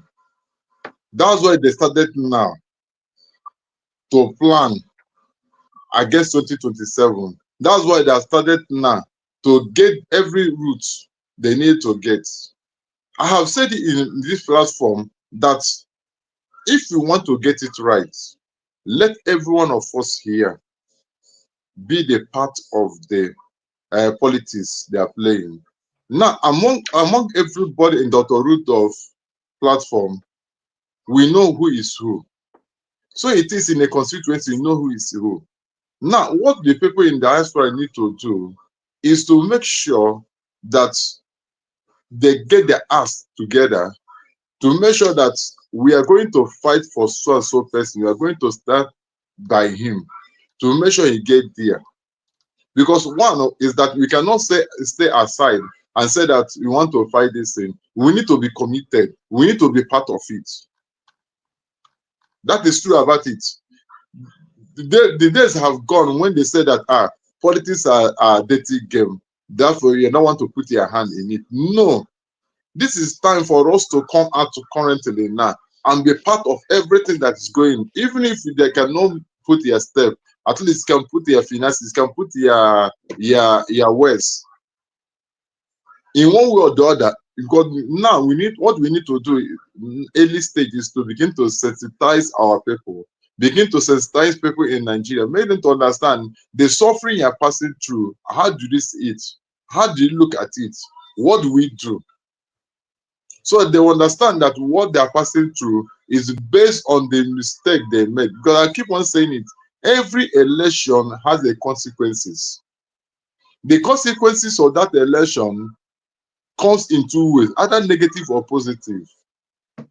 But whereby you refuse to recognize the consequences of every election, then whatever thing that comes out of it, you take it. All right. Thank you. Pastor, thank you for coming back. I think I wrote something down. Rally around each other. Okay. we have to make. Pastor, did you find it? I think we lost you that. Yeah, I got bad connection. Then I had a call coming in. Okay, what was the question again? It was in terms on of the INEC chairman appointment of the INEC chairman. right. There are three things that we're dealing with, three documents. Number one, we're dealing with the Constitution, which we already cited what part of the Constitution established that. Then we're dealing with the Electoral Act of 2022. It's also part of that's where we get confused. I believe that one is 60 to 65 on the Electoral Act. Then we're also dealing with the INEC handbook itself, and that comes in clauses. So that one is clause 38.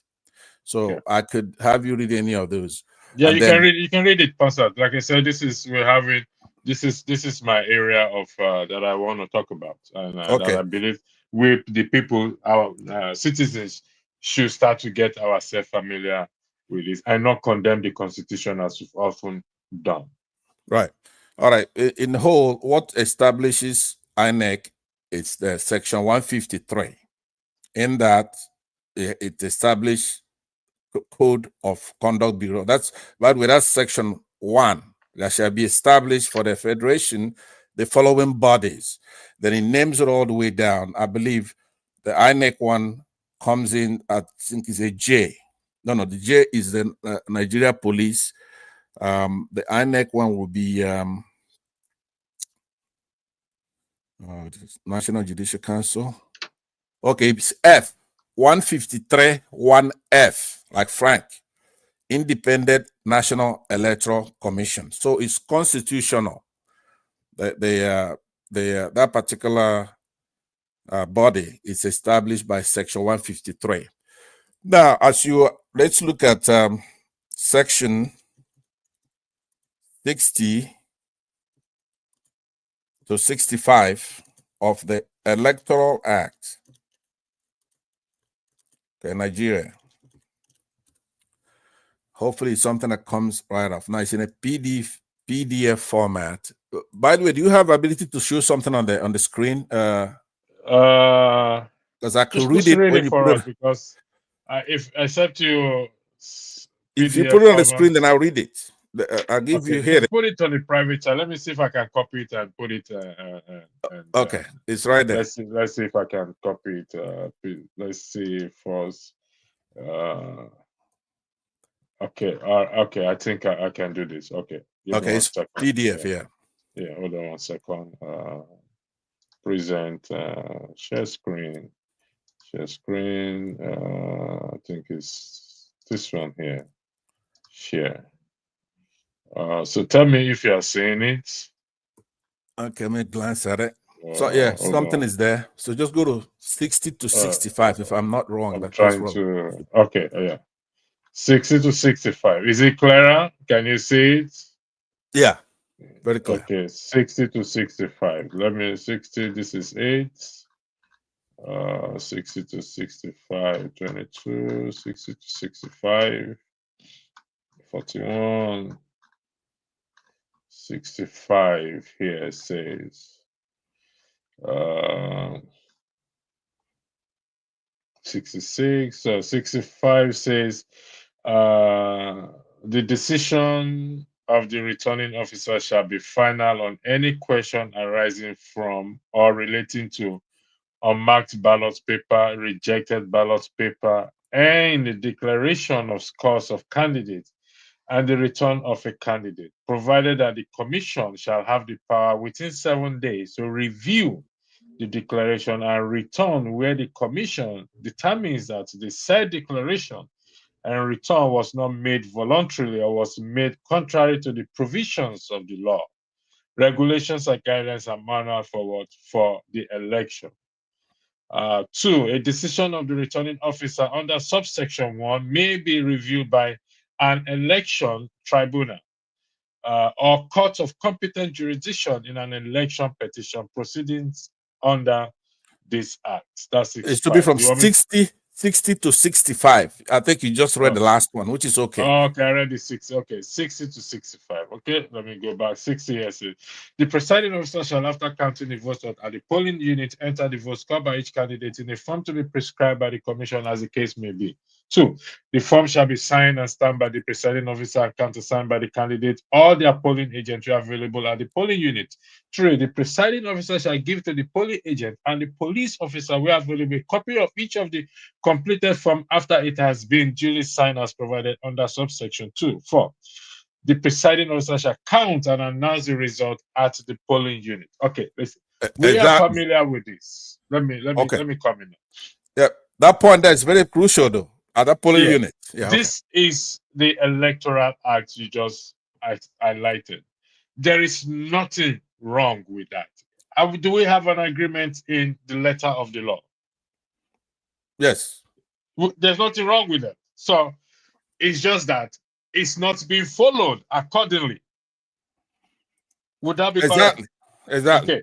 So that is why we are now asking, because you see, I've said it over time here. We have good laws. We've just read it now. But if we the people, because INEC chairman today should be, his house should have been pulled by the Senate or the lawmakers to explain what happened.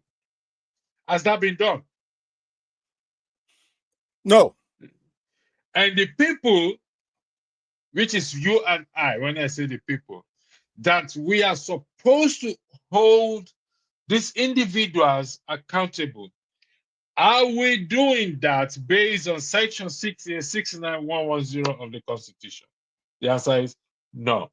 No, but electricity, a little correction. If you look at that 60 clause 6, right?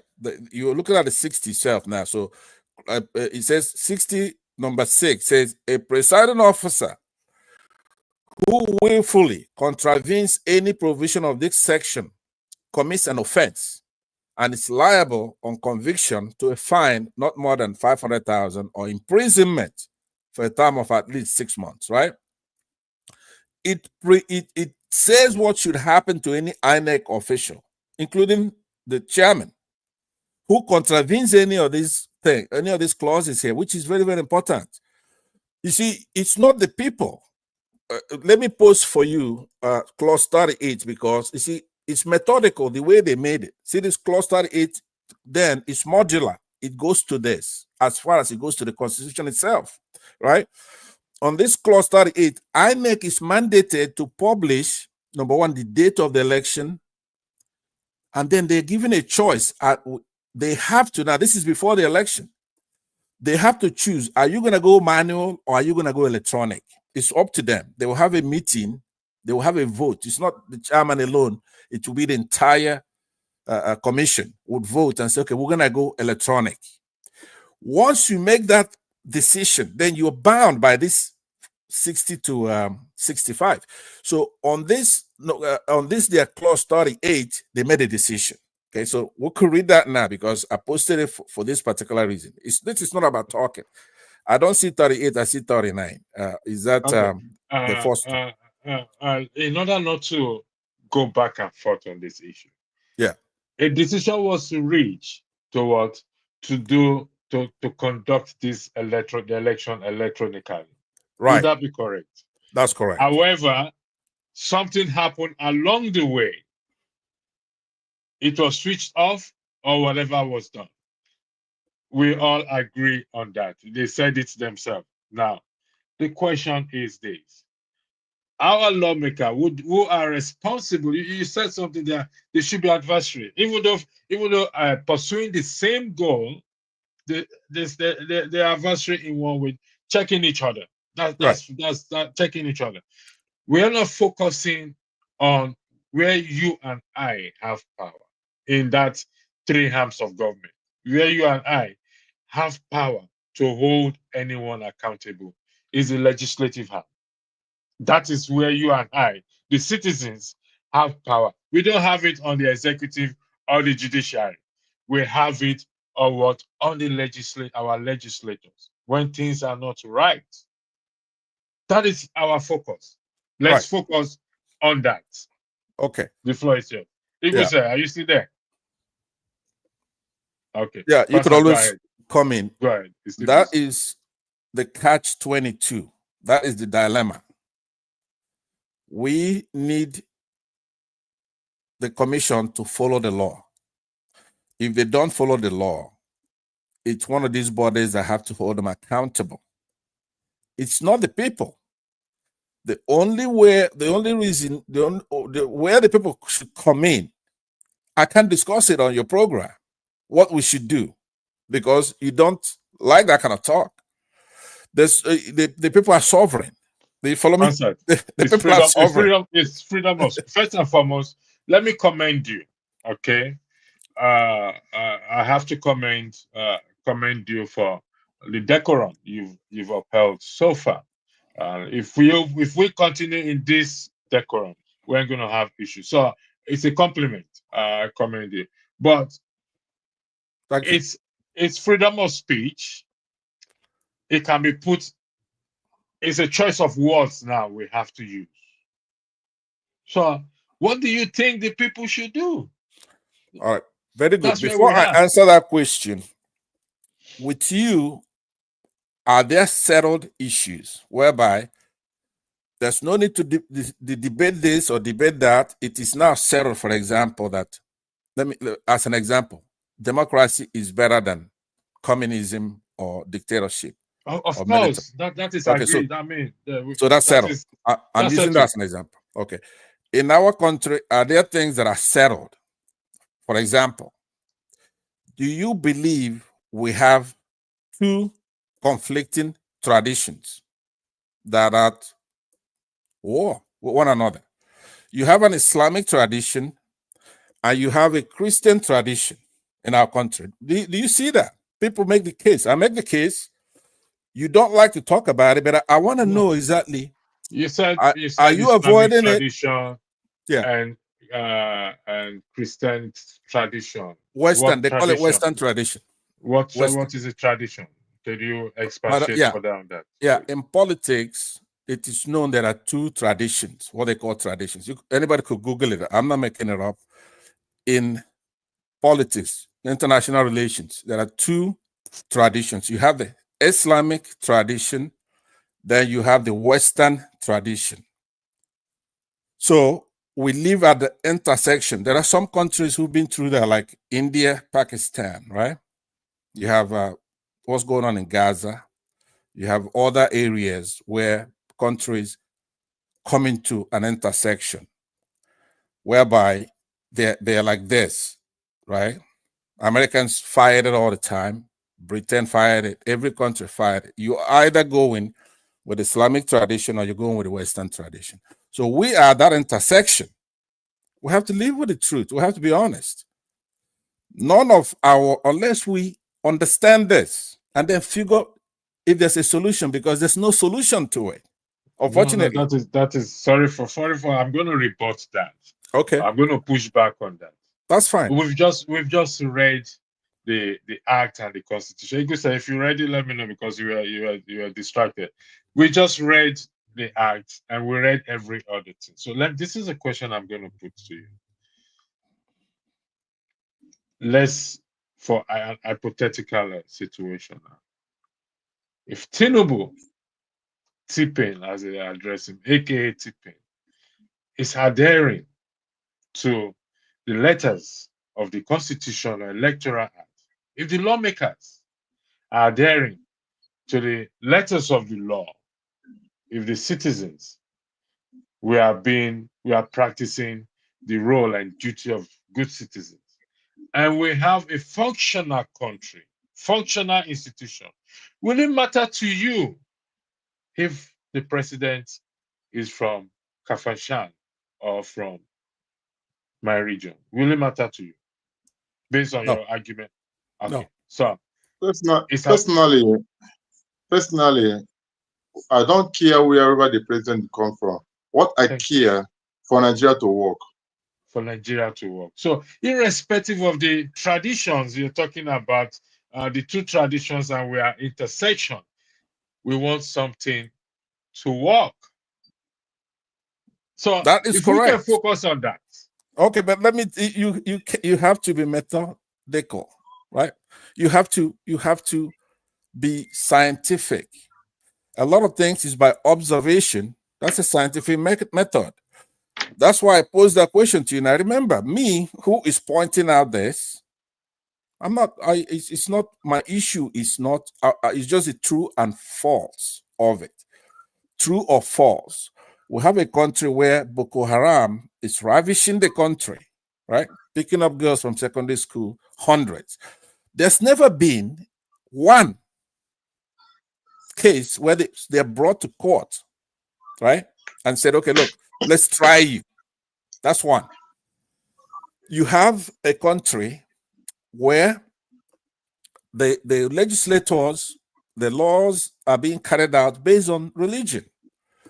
But you can also look outside of our country and look at other countries who went through a similar thing. At some point, you're going to have to solve that problem. Because once we solve that problem, we're going to be fine. You have a country now, where... I want to come in this place now. Go ahead. Based on what you're saying, I watched a Shure podcast day before yesterday, and he was saying something based on what is going on in Nigeria. And he said that as long as what he knows concerning Nigeria government and what happened during the civil war till today, there is a record, there is agreement that an Igbo man cannot be trusted to become the president of Nigeria. Let me correct that. I want to say something. Hold on 1 second, Igbo sir.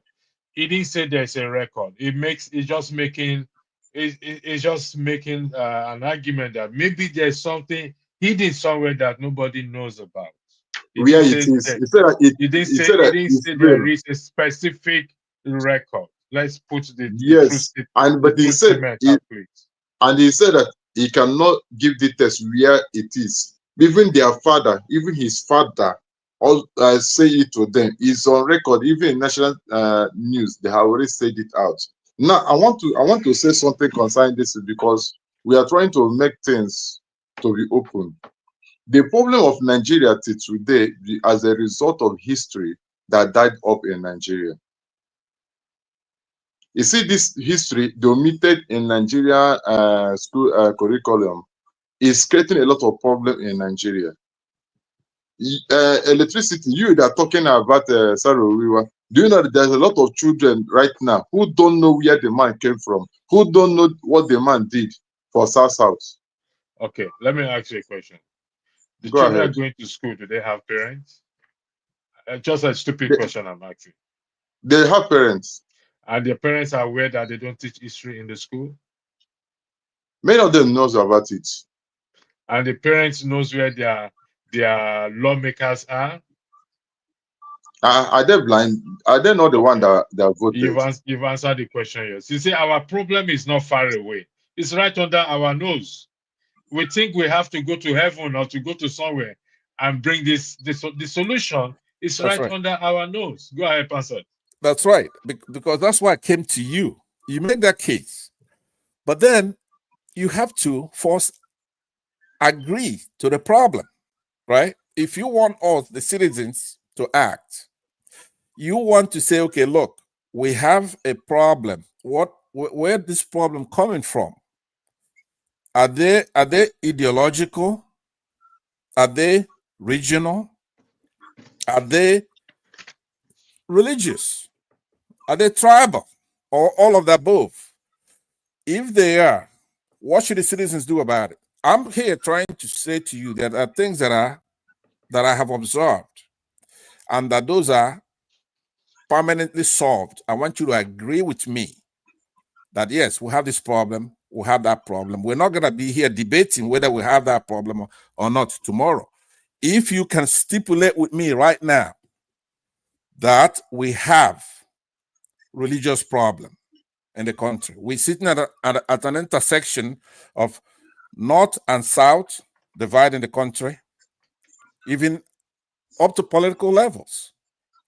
We're sitting at a religious divide between Christians and Muslims in the country, and further division, subdivision of Shia and Sunnis, right? For example, Zaki has in Zaria 2015, his members decimated over 1,000 of our fellow citizens.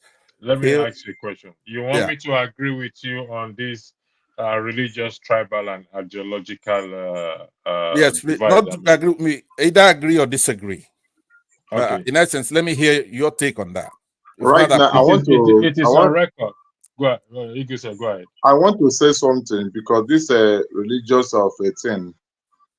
There is something that I was playing in National Assembly concerning Sharia law, whether they will make it general or not. Secondly, Tinubu just came back from Saudi Arabia, from what they call it Islamic Islamic country leaders summit. Now he went to represent Nigeria. Now, if you watch in that representation, he went to represent Nigeria. He's trying to make them to understand Nigeria is an Islamic nation. I want us to understand it clearly. In National Assembly. Hold on, you go say. You just said he went to represent us, and he make it clear to them, or he's trying to make it clear to them that Nigeria is a Muslim country. Is that what you just said? By identifying himself as the president of Nigeria under Islamic summit of the president, that means he's trying to make Nigeria to be an Islamic nation. That's your assumption. Is that correct? It's not assumption because he identified whatever thing he identified with is part of you. Let's say the truth. Go ahead. Now, let's have electricity on record, though. And then you come back in. Egul, it's very important that electricity either stipulate or disagree with his reason. Do we have traditional, the things that we talked about, tribal and then regional, tribal and religion issue, and then I'm regional? not disagreeing with that. We have it's used to divide us. That's what politicians use. That's what the politicians use these days. But you and I have a responsibility, Pansat, particularly sitting down here and Eagles here or anyone who come here. We have a responsibility to say no. Change that narrative and push back. Okay, they use it to divide us. Okay, let me be hard if we choose to. Right.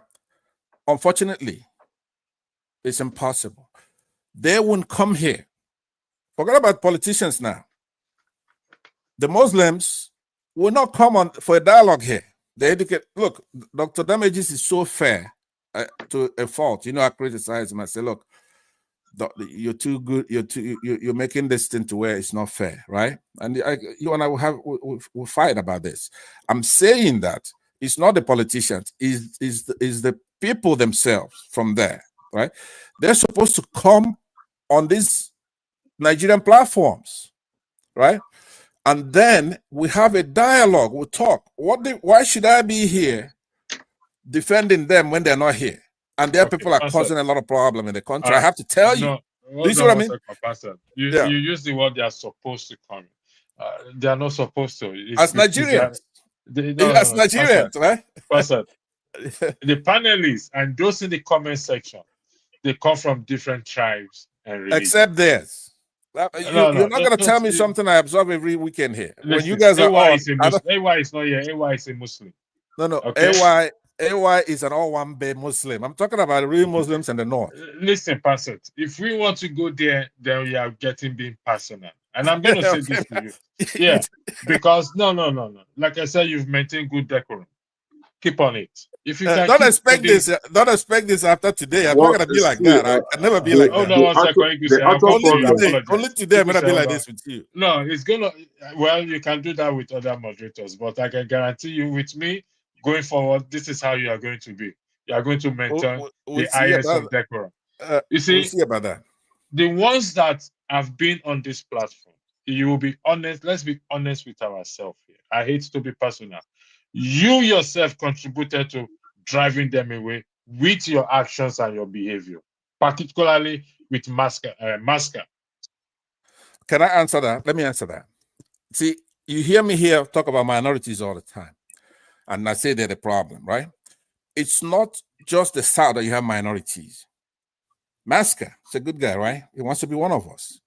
But he's a minority, or even in his place, they will do to him. He's not happy about them. He has no freedom of speech. Maska is not the people I'm talking about, right? So which people are you talking about? Well, I'm talking about the core people who hold the power in the north, the Fulanis. Fulani So you want them Muslims. to come here? No, wait a minute. I want Nigerians to come together. How are you going to come together when even at the basic level, the grassroots, that's us, right? We're here talking about Nigerian problems. We're here talking about Northerners are being kids put in courts, being tried, right? All of us condemn it. All of us demand that they be released, right? Minors protesting. Or Boko Haram goes into the north, pick up secondary schools. Or me, I just talked about Zaria, 2015, December, how Sunni Muslim, the officials like the chief of army staff, goes there, massacre so many people. These are not my people, but I'm fighting for them.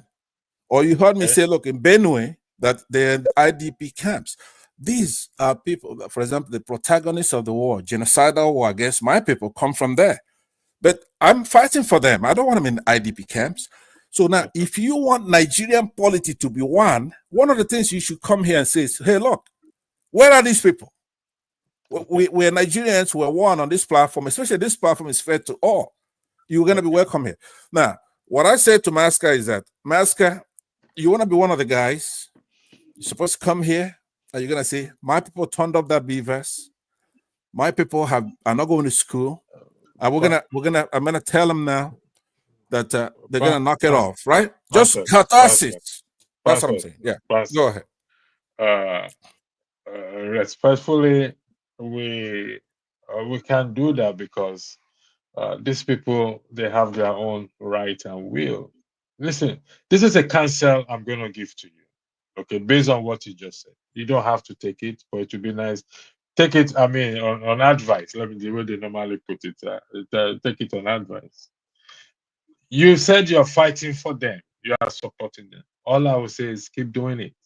Don't expect anything in return from them, whether they applaud you or they don't applaud you. Like what Eagles said, it's let's make it our concern. They don't have to applaud us. Coming here, sitting down here. Do you think I'm paid? Nobody's paying us. Udov is not paying us. He's not paying me. Sometimes I come here to while away my sorrows and talk and this and that. So just keep doing it. If we keep focusing on this, the core people here, you don't even know whether they are doing it in their own little corner. They don't have to come to this space. Yeah, let me say, Iguse, I don't know let Iguse speak. After you, I want to respond to that. Go ahead. Okay, Iguse, the floor is yours. All right. Based on religion, we are talking about it. I want you to understand that sometimes the problem we have in religion that we make ourselves to be too religious. And once we make ourselves to be too religious, that's when they will take advantage of that. Personally, I'm a Christian.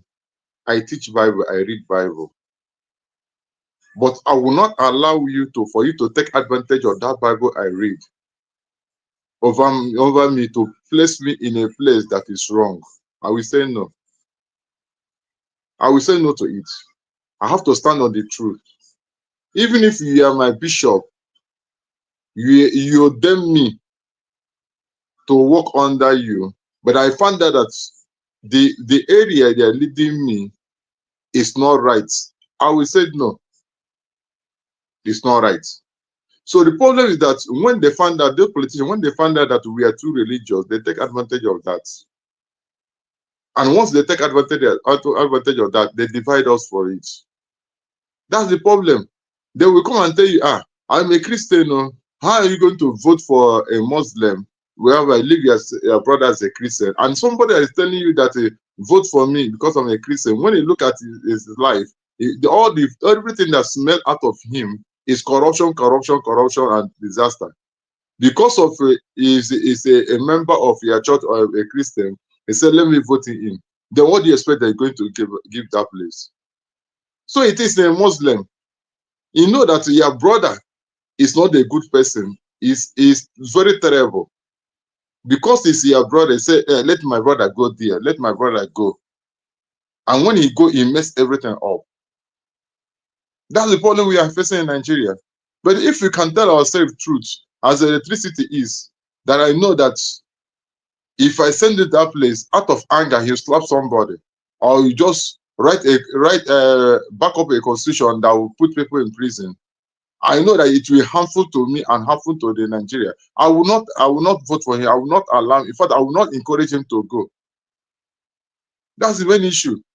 But when we say that this person is my own, this person is my own, let him go, whether it's good or bad, whether it's good or bad, at the end of the day, we come back with nothing. Now you go there and mess everything up. But when I see Passat is right, despite that I have dispute with him, despite that when he come on platform, he talk to me anyhow, ask me to go to hell. But I know that when he go, he represents me very well.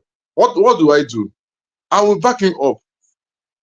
Despite we have dispute, but for him to go and represent us where it matters to me and nothing more. All right. I want That's to how highlight life is. something. Sorry. I didn't want to pay attention much on the comment section so that it doesn't derail our discussion.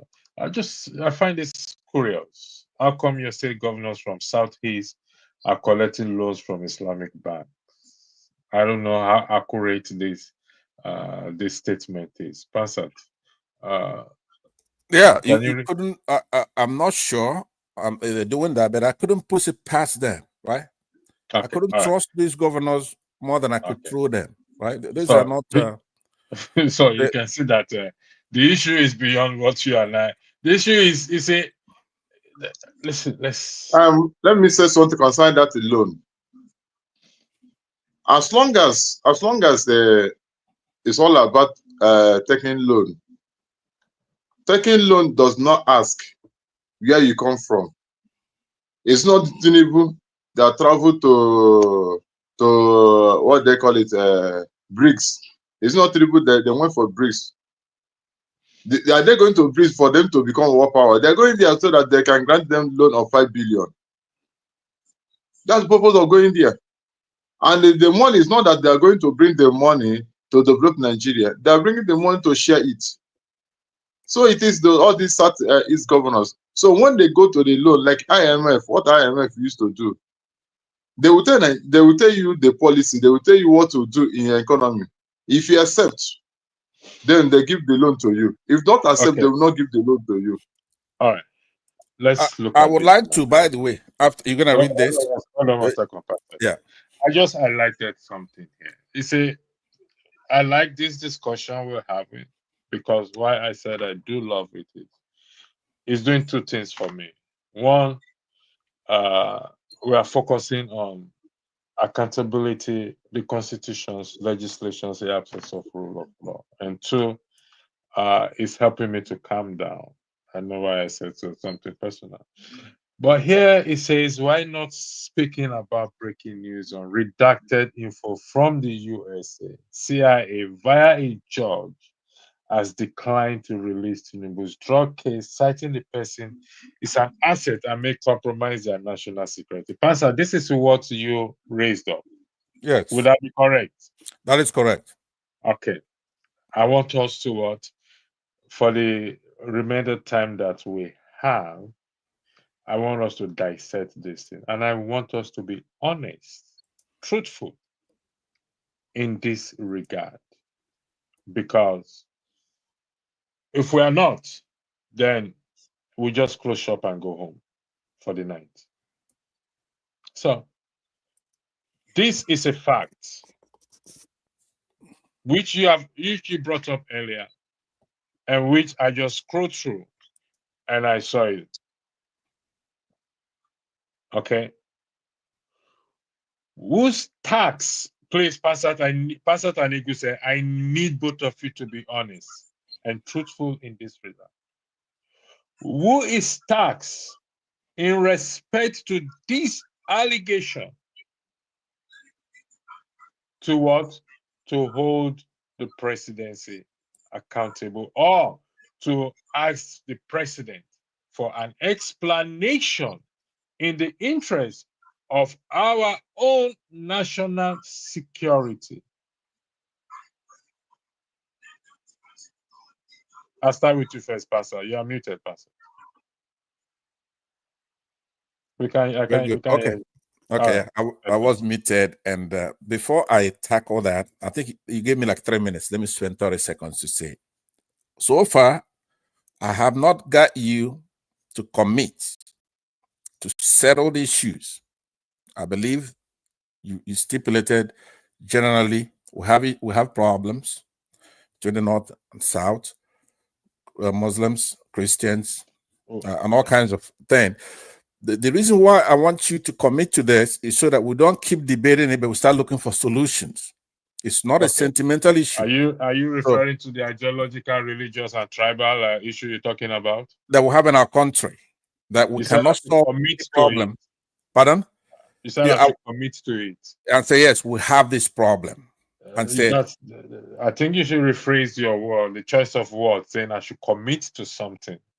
I think you should rephrase. Okay, how would you put it? It's like you're telling me I want to be settled. I have to commit it. I have to agree with you.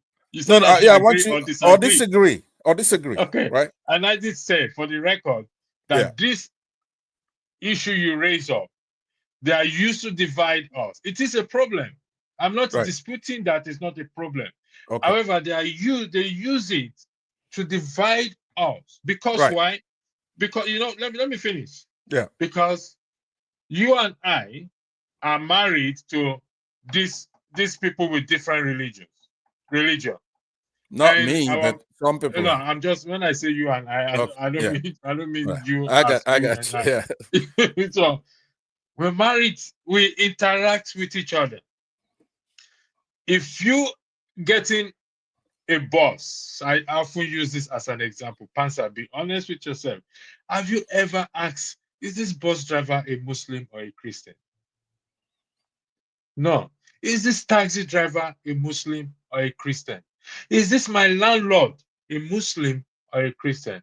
Is this booker I'm going to eat a Muslim or a Christian person that is running it? We don't consider that. We just go and accept it and go in that. So they use it to divide you and I. And it's time for you and I to wake up and say, no, you're not going to use this to divide me and Pansat or Eagles Air or Masca again. Because why? We want the same thing. We want a working government. But saying you want me to commit, I have issue with that phrase of word. Okay. So, let me finally, on that point, I'm saying that all the way back, I guess it was 1979, we have what's called the federal character principle, right? Even before that, it was decreed by the military. You have to make every part of that country believe that they are part of the country. So in that federal character doctrine, it permeates through our government, our institutions. You cannot, for example, start doing a Muslim ticket and then you're going to leave out Christians when you do that. You're going back, right? You cannot do where a lot the federal institutions are in the north and you don't have them in the south, or you cannot do where Southerners commit a crime like Emefiele or anybody they're holding, but Northerners are not. So the federal character, emanating from, by the way, Section 37 of our Constitution, which then created an agency for this. The Northerners are, and Muslims are eviscerating these things. That's who you need to talk to now. Once you mention Northerners or Muslims, your ear go like this, right? But Pansat, that's not the case. No, Pansat, we've been doing. Have you heard about that federal character? Do you know what it is? Yes, Pansat. Okay, I've heard about it. We will way into this federal character some other day. I will give you that opportunity. You will be the guest. We'll wait, and I'll put questions to you. Some of the questions you will not be comfortable with. Okay, but then I'm good with that. You promised to do that. I promise to do that. Okay. All right. I hold you there. Hold me to that task. I don't know. Let's talk about this Tinubu case of Okay. That's actually why I came here. I brought it up when I came. And I asked a question. When sorry, hold on, you said when Pansat brought this up, just for the purpose of the audience and for the record, when you raised it up, I did ask, is there anyone in that country in a position of leadership that are not an asset or compromised already? I'm going to let me give my piece, then I'll leave the floor to you people. Okay. Yeah, you go to Eagles Air, then you come to me. That's fine. Yeah. Let me give you my own piece in this regard. I don't think any president ever in that country is not compromised. Buhari, Abacha, good Lord Jonathan. This is me speaking. I don't have my evidence, but given to the way they behave, I don't think none of them, every one of them, are compromised. Have been compromised. Even our lawmakers, the people lobby for something.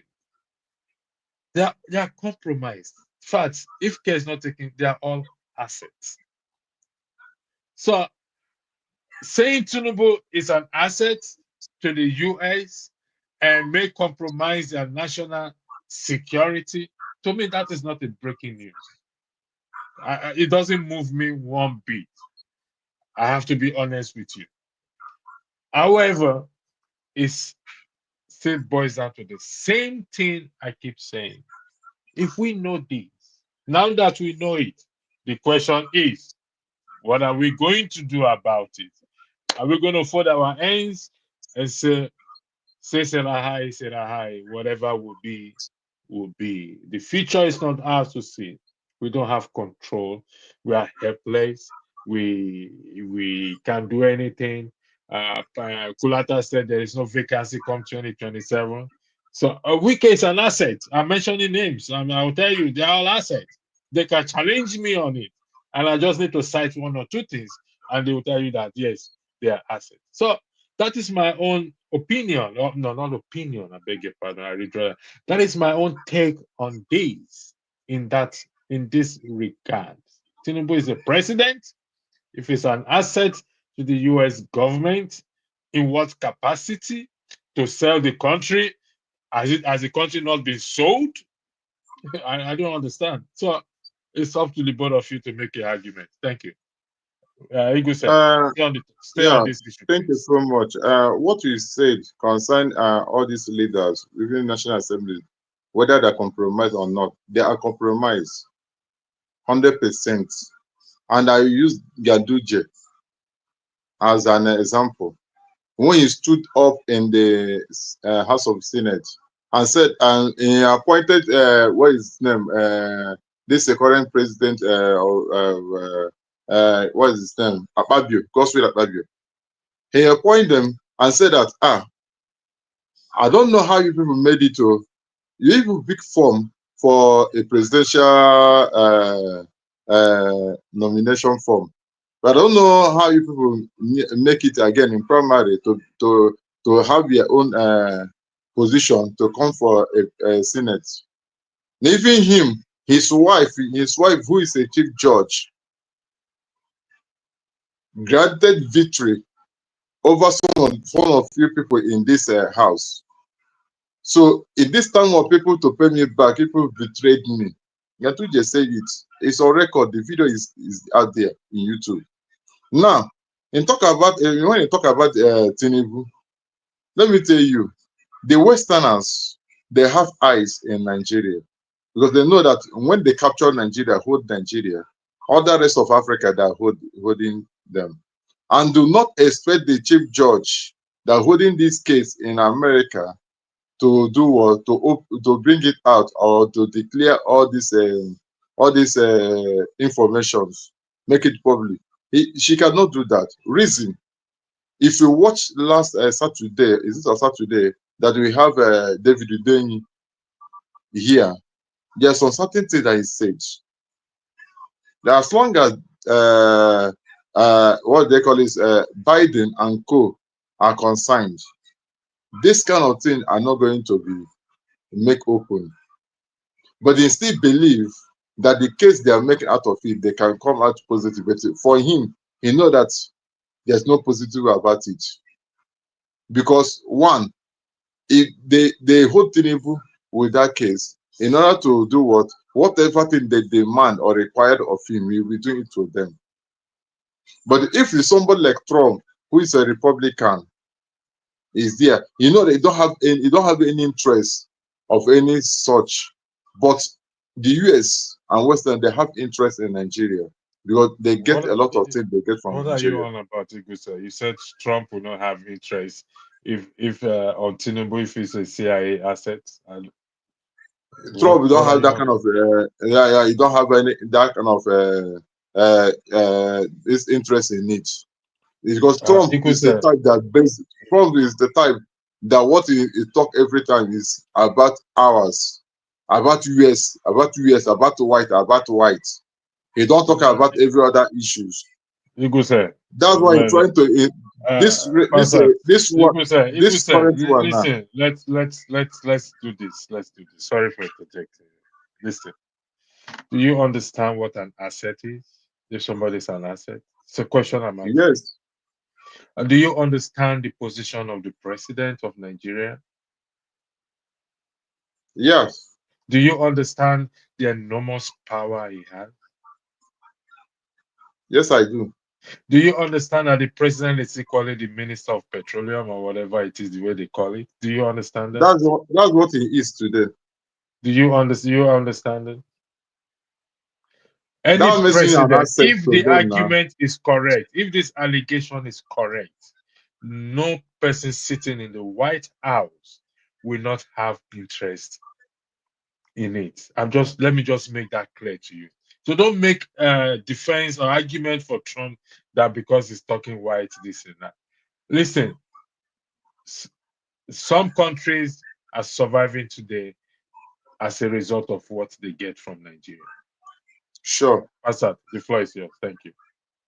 All right, thank you very much. And I want everybody to wax their ears, because this is not one of those normal stuff. You accuse Tinubu of selling drugs, or you do this, you doing that. Okay, that's different. If we have an active CIA asset, in other words, spy, right? You cannot confuse this with, they say, the CIA agent or employee, analyst, something like this. Is nothing but a person who spies on their own country, right? Who's spying on behalf. That's one of the that's one of the most grievous offense that anyone can commit. It's treason. It's beyond treasonable. Let me use that word. Just for Exactly. English purposes. Right. It is so serious and egregious. There's treachery involved. There's betrayal involved. There's disloyalty, deception, perfidy, right? Deceit and infidelity. Faithlessness. It is so dangerous that no country in the world, be it the Vatican or the United States, condones that. Usually it's the death penalty or something, life imprisonment, where they're against it. It's like you are a spy. For an ordinary citizen, it's horrible. It calls for this, as I'm talking about, but for a head of state to be an active, not even that you were in the past, it's treasonable. It's a treasonous offense. There is no way to undermine this or to belittle it. But it doesn't mean that he's been convicted of it. Far from that, I believe in rule of law and everybody being accorded due process. However, these documents and everything emanate from a courthouse in the United States, a court legal action between United States agencies like CIA, FBI, and against some of our fine journalists, right? There comes a time that there are three standards. Number one, if you go into, say, I'm suing you electricity, it's a lawsuit, civil lawsuit. That standard that the arbiter is going to use is just your normal preponderance of evidence. Let's say I proffer more stuff, I beat you, whatever you have in a civil case, then I win by preponderance of evidence. Now, if it's a criminal case, even let's say he's been tried for this espionage, right? In that case, it's going to be evidence that's beyond a reasonable doubt to a moral certainty. Then you're convicted, right? However, in the court of public opinion, or to initiate something, it's called prima facie. A reasonable case has been made enough to shift the burden for you to show why it is not so. That has been made here. Prima facie case. Doesn't mean you're guilty, but there's so much out there that it is now up to you to be able to show that you didn't do it, that you're not a live asset of the CIA. So that comes from our National Assembly. They have to do it. They have to conduct hearing. They have to find out if he is, if he's ever been. But more importantly, if he's now, that should call for articles of impeachment. The minimum Pastor, is to have him impeached. All that thought there. I have to laugh at the articles of impeachment. I wish, let me check. Rudolph have a show set up for starting midnight. So midnight Nigerian time. So I think we still have enough time. This article of impeachment is Pastor. Okay, you know what? Give me a day. I know we don't have each other's contact. Just give me a day that you want us to talk. You still have the floor. Just before I forget, give me a day that you'll be available. Just give me a day right now. Let me see. I'll work out my calendar on my head. Eagles, just 1 second. Pastor, give me a day. You're muted, Pastor. You're muted. Okay, it has to be from Monday next week or Monday itself. I'm gonna be busy from tomorrow through the weekend. So Monday show. Monday. What time Monday? Yeah, in the what US. time is this show? Yeah, what You're time? in the US. I am, yeah. So Where are you? You're free throughout Monday. I'm in the UK. You're free throughout Monday. Yeah, Monday is good. So we could conclude it between now and then. The Monday. So just watch out on the Rudolph platform for Monday. I will set it up. Then we will continue this discussion. But go ahead. The floor is very well. Okay, I see Ego's eyes. Ego's eyes. He wants to come in here. So let me just say let him come in because let Ego say come in. You not get the floor. Ego said the floor is yours. Thank you.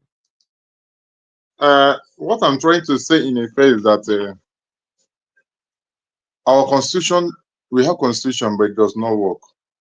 We have lawmakers, but they are not working their works. Because this kind of thing is something that when they hear it, next thing to do is to invite Mr. President. Please come explain to us all this thing. But before then, they have to have people that will do some investigation concerning what they had, whether it's right or wrong.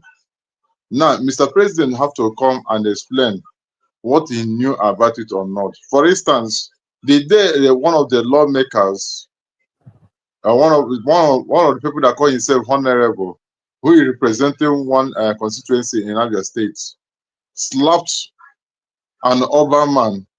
The same day that one man also, one of the representatives in the UK slapped another person on the road.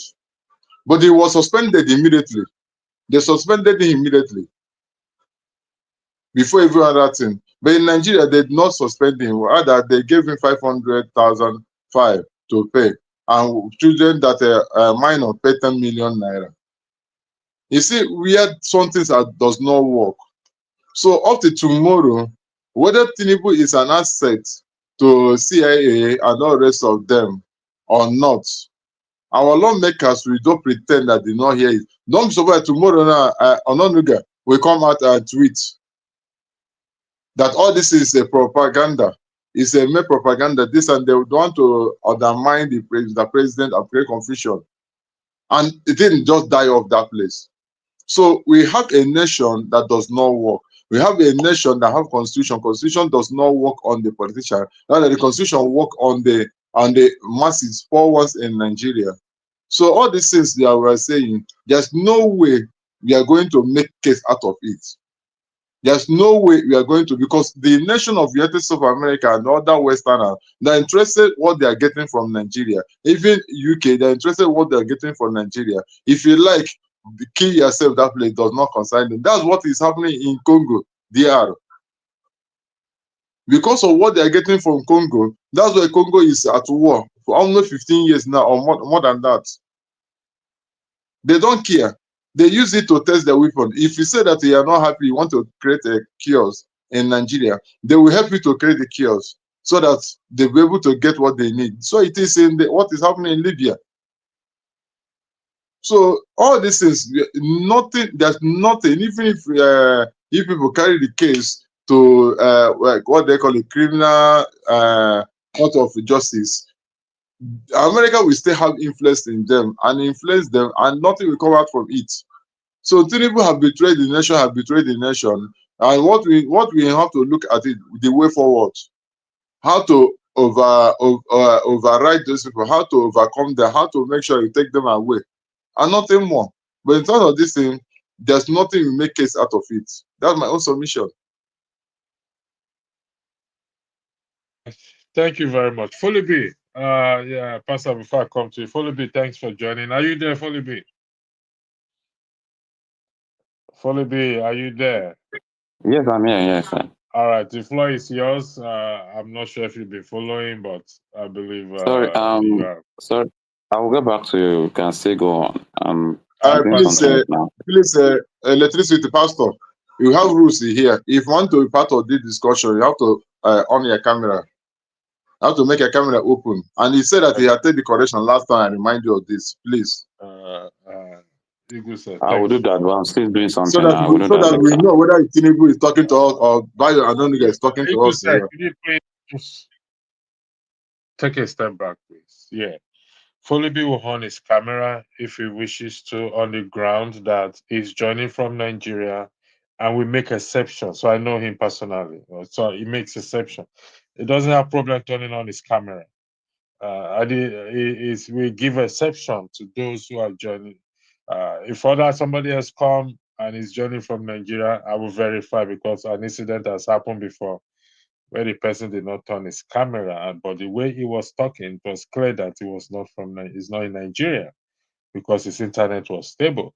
So, in a matter of Foley B, for the record, he's joining us from Nigeria. If he wants to turn on his camera, fine. But if he doesn't want to, the rule of the platform covers him. Not me, please. I'm not being unfair here. All right, Pastor, the floor is yours. All right, thank you very much. I'm very strained with the confines of our discussion because I'm trying to be politically correct. I'll do it today. God forbid I do it again. Now, on this particular issue here, we've already discussed, and Lagos A has elucidated the egregiousness of this particular allegation. Now, we have a constitution, as shambolic as it is. It provides what should happen in these types of cases. Now, in this case, if either somebody's president or vice president, it gives us in section 143 how to remove a president. There's always a discussion like, oh, our president is so tough, our governors, they have immunity. No, they don't. They don't have any immunity that is general. You could do whatever you want. There's no country where that's a constitutional democracy, including here, that a president can be removed from office for misdemeanor, high crimes, and misdemeanor. Same thing. We copied our constitution. Now here's a big word. Ipsissima verba. Word for word, pretty much. So you have somebody who's been alleged to be an active agent. This is scary. This is astonishing. Even if he didn't do it, we want it cleared up that our president It's not an asset. For his own good, he has to be vetted out thoroughly by our National Assembly. Where that doesn't happen, even our courts can intervene on their own motion by sending something down to compel some kind of inquiry to find out, because if he's not, this is damaging stuff to his reputation. But if he is, God forbid. Now, people such as Niger, they are for security. I've noticed since this story broke, he's nowhere to be found. Because we'll talk about it sometime. But no, with our constitution, it's enumerated how to remove somebody like that from office. It's in section 143. The numbers. Yeah, I know the articles of impeachment. And let me say this: people fail to understand it. Why I keep hammering on our lawmakers, people really don't understand. You see, the statement Tinubu made, respectfully, as the president, we must give respect to him. Fully, when you're ready, let me know. When he said, quote unquote, if not for me, Buhari will not have been president. If not for me.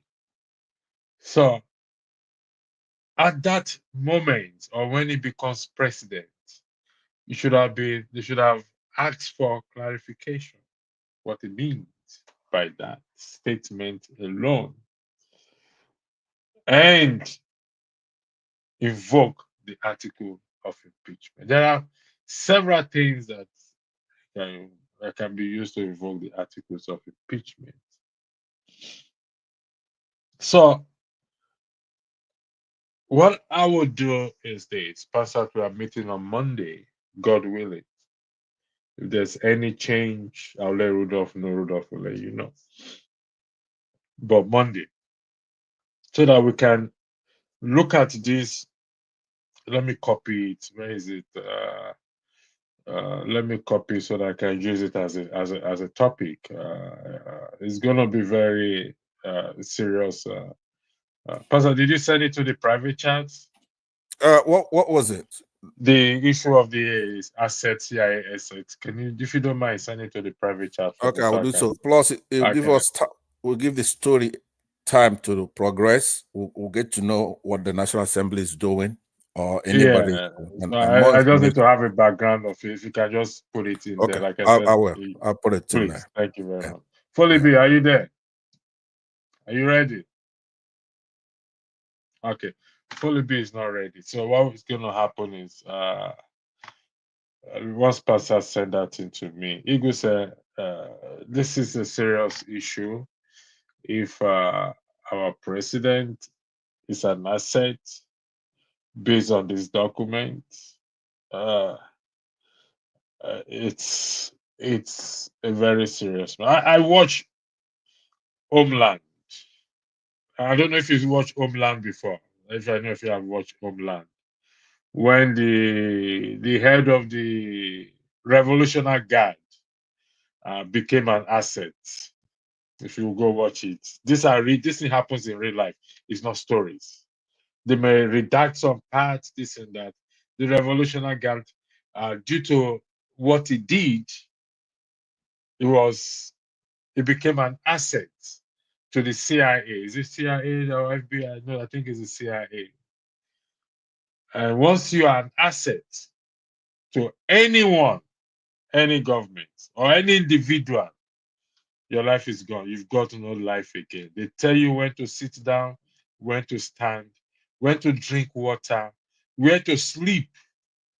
They tell you when to kiss your wife or talk to your children. And when that person is the president of a country, then it raises concern. This is why I keep saying, if we, the citizens, on this matter, we cannot rise up on this matter and start to hold our legislative, our lawmakers, that what is going on. then let's be honest, we just close shop and forget about it. So this is beyond what any tribe or religion will come and tell us they are suffering impunity or whatever. This is far way beyond it. Higher than any of us can ever think of. I give What you I'm just trying to, what I'm okay. trying to say in effect that as long as Nigeria is concerned, Nigeria is gone like a subsidy. Tinubu said, subsidy gone. Nigeria have gone. No, As Nigeria long has as not gone. I'm concerned, going to push back on that. I have my reason why I push back on that. I have a reason why I said that I'm going Nigeria to has push gone. back on it seriously, even though we are stating the problem, we are talking about the problem. It's not beyond solution. So Nigeria is not gone. Respectfully, not on my watch. With due respect, I'm not I have gagging a you. reason. I'm not I gagging have a you. You're a reason. Christian. You have hope. You have faith. I don't think you should say that Nigeria is gone. I'm not gagging you, please. But the floor is back to you, please. Thank you. Yeah, the reason why I say Nigeria is gone, when such a statement on alleged allegation comes on the number one citizen of a nation, you have to understand that that nation has finished. Because every Iguse, let me ask you a question. Is there a solution to every problem? Yes or no, please? the only solution, there's some problem that don't have solution except God willing, except God intervention. That God intervention is death. So that is a solution equally. Yes, it's a solution. That's what I'm trying to let you to know. So there So is the a only solution thing, to every problem. yeah, the solution is that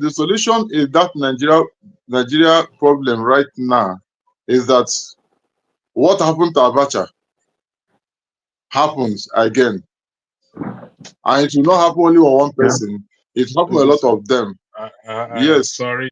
I am sorry to say this. No, I'm not What making happened to a Abacha I won't. has Don't not worry. changed anything. Don't worry. Sorry, fully busy. Sorry. What I'm trying to say in effect, if you watch Nigeria, everything concerning the presidency and the House of Senate and everything revolve around them. They do not allow anybody who is not among them or who is not an agent of them to come in, because if you come in, you're going to spoil a lot of things to them. That's why I say Nigeria has a serious problem that we don't know where to start to correct it. Is it the citizens are going to start to correct it, or who? Not everybody is afraid because they have put fear in the life of people. If you come out and say that they want to protest or want to do it, they place gun on you. And if they capture that person, put that person into prison, nobody will stand to speak for the person. Or whatever thing they desire to do, that's what they do. For instance, Nnamdi Kanu, you have to understand that what was Nnamdi Kanu that place is not only the federal government of Nigeria. Westerners' hands are in it. All right. They're trying to spoil business for them. All right. Thank you very much. Fully big. Can you zip up, please? None of us here are gay. Fully, please. Can you zip up your chest? Fully big. You are threatening us with your chest, please. Don't come and entice us. No. So, all right. The floor is yours, Fully big. Thank you. All right. Good evening, everyone. Mr. Electricity, good morning. Good evening. How are you? Hope everybody is fine. We're fine. Sorry, our rope, so God have mercy. Go ahead. I forgive you for this one. Sorry. Well, you could as well just put on a t-shirt and throw it over you, but go ahead. Yeah, all right. So, what happened is this. I didn't actually follow the story very well, but for a very long time, I have known that Nigerians need all of us to rise up and stand with one voice with these people. Presently, we don't have any one of them. Nobody is on the side of the country. All of them in power, they are actually on the side of themselves.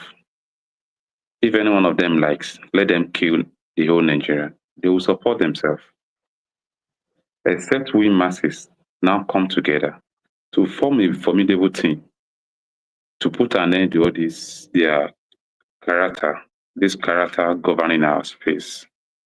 Or else we go nowhere. And Mr. Electricity will testify. We'll be standing for this on this course for a very long time. And I believe, I just pray, it's not too late for Nigeria to get to where we are and where we are standing, so that we can be able to come together and work like a team to fetch these people out of power. We need something very serious to do against them, because it's getting too much. You can't even touch any one of them anymore. They have become too powerful. They are not seeing themselves as if they are governing us, as if we give them a job to do on our behalf. They have made that place look like it's their birthright and they can do anything they want to do with us. So if we are still talking about, we are still expecting this National Assembly or House of Rep to do anything serious, we are still deceiving ourselves. I'm not even looking at their side. The only area I think I can work on, the only area I think I can be, is the side of the people. But until that day, the people come together and fetch them out of power. We are not going anywhere. And to my brother that said Nigeria is gone, if you look at it very well, if we don't do anything about it, Nigeria is gone. But if we start do something about it, we can still retrieve Nigeria back from there. The only area will be a failure is when we don't act. That is only when I can accept where we are gone. But as long as we are responding, as long as we are taking a step, we can still take our country back from them. Sure, I think that one is sure. But how do we organize? How are we not going to allow the things that used to separate us in the past continue separating us? Religion, ethnicity, tribalism, all these things that they used to divide us. How are you going to work over it? And politics as well. How are you going to work over all these factors, all these things that they are using to separate us all the time? And the only victim here are Nigerians. These people come together and they do whatever they want to do with us. We are the victim. Whether you are rich, you are poor, you are whatever you think you are in Nigeria, as long as you don't belong to their caucus, you will have your own price to pay. So until all of us come together and rise up against them and do something very needful, very serious with them, we go nowhere. Thank you. Thank you very much for that. Before I leave the floor open, thank you for joining, Mr. Tony. Tomorrow.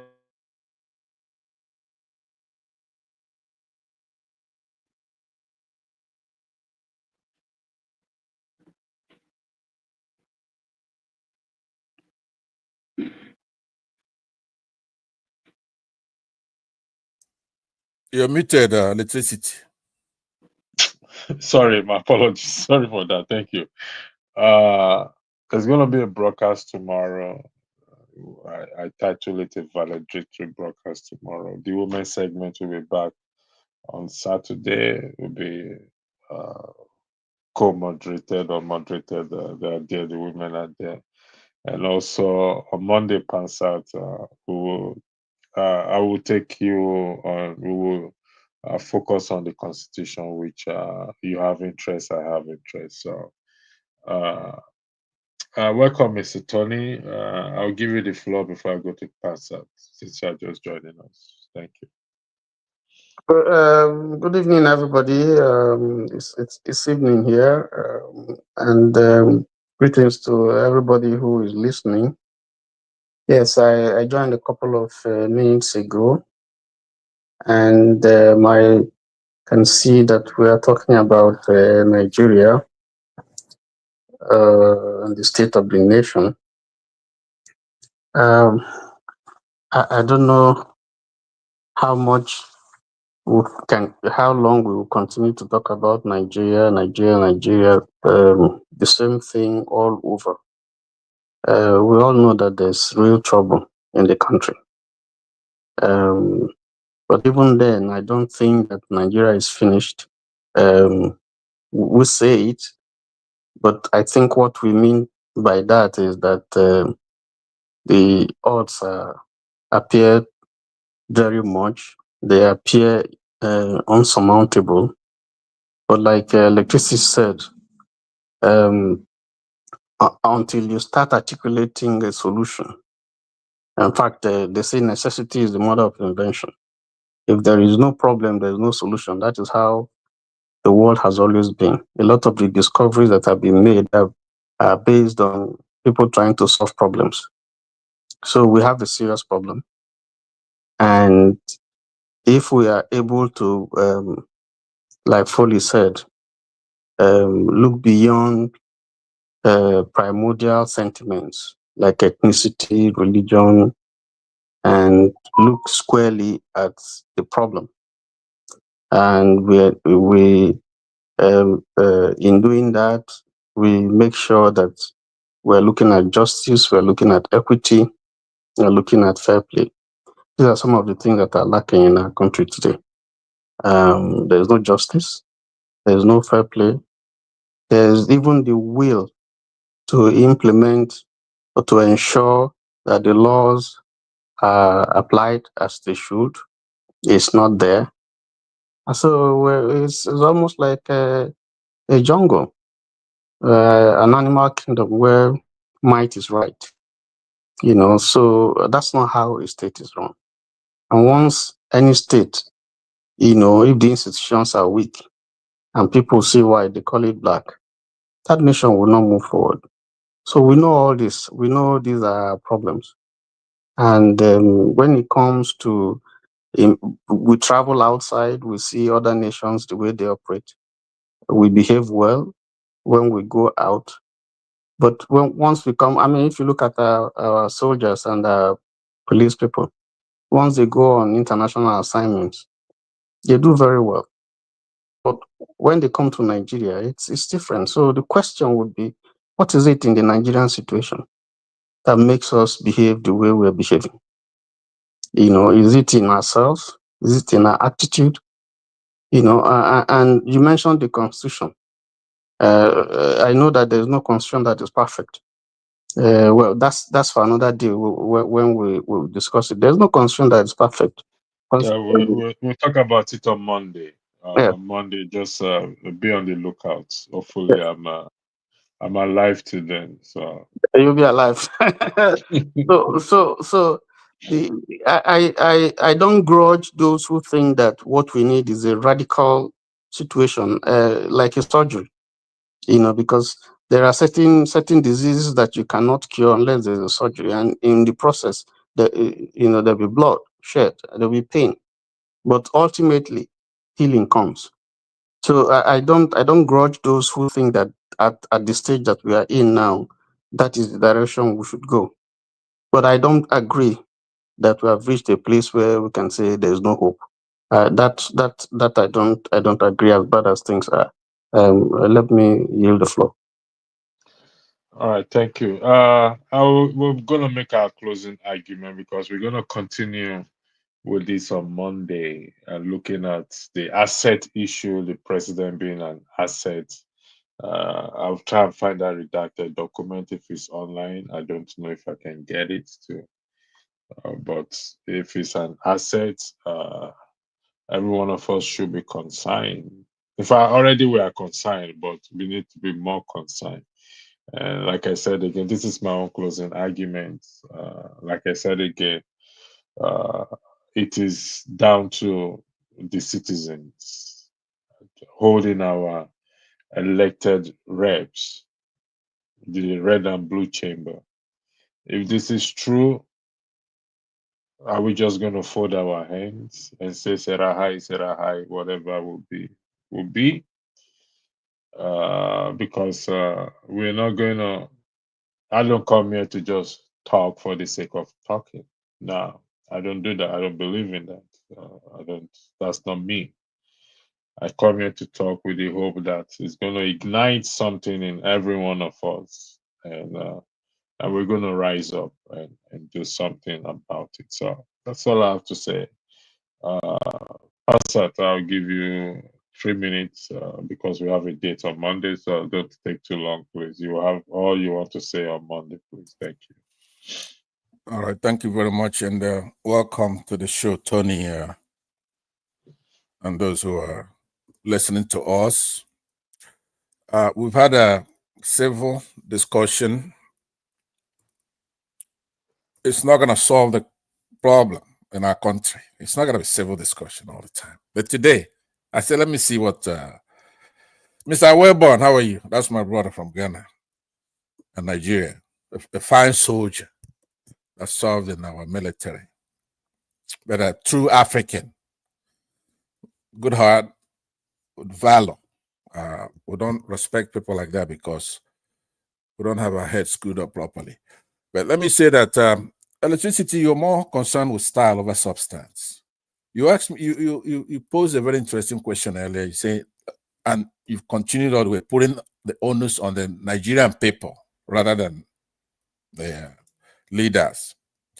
When you see, for example, that Wike what was doing, people were protesting against him, and he calls us, hey, look, I'm simply carrying out President Tinubu's directive on building houses for judges, right? He's evicting people, kids, throw them out of the street, right? And his response is that he's building houses for the judges. We're talking about having separation of powers here. That you go to the National Security Advisor, Ribadu. Believe this guy was a premier EFCC chairman. We all thought, okay, here's the new generation. This guy is incorruptible to me at that time. And he arrested Tinubu, and he was hassling him and doing all kinds of things. Today he's working for Tinubu, and look at what he's doing. Look at what he's saying. To quote him, because I know when you're doing this show, you're not aware of the news going on. He's saying that nobody dares Tinubu and gets away with it. Ribadu. Unbelievable. So nothing Nigerians can do about this except one thing. And you don't want to talk about what that is. Now, the appeal court sacks the Ondo Labour Party governorship candidate because that's what the courts are there for. These people have captured the state. But I'm not, when Born is here, probably wants to talk more. Tony just got here. Folly B hasn't said much. So it's not fair that you're closing the show so early. But I have to say a couple of things, which is that when you're hosting this show, there are things that should be settled. I really we have to do a show on that. Where you, because you're ubiquitous on this channel, at one point I jabbed you and say you are the, Rudolph made you the host of hosts, I guess. But some of it you probably took upon yourself and intimidated the other ones, and they have to listen to you, right? Well, So, Pastor, yeah, Pastor, that is a defamation on here, and I can sue you for that. You know that. okay. You said it. You denied it the last time, but character here. I'm saying. So what I want to do is I want certain things to be understood. I'm just going to end with that because you have to know that you cannot shift these things to the citizens.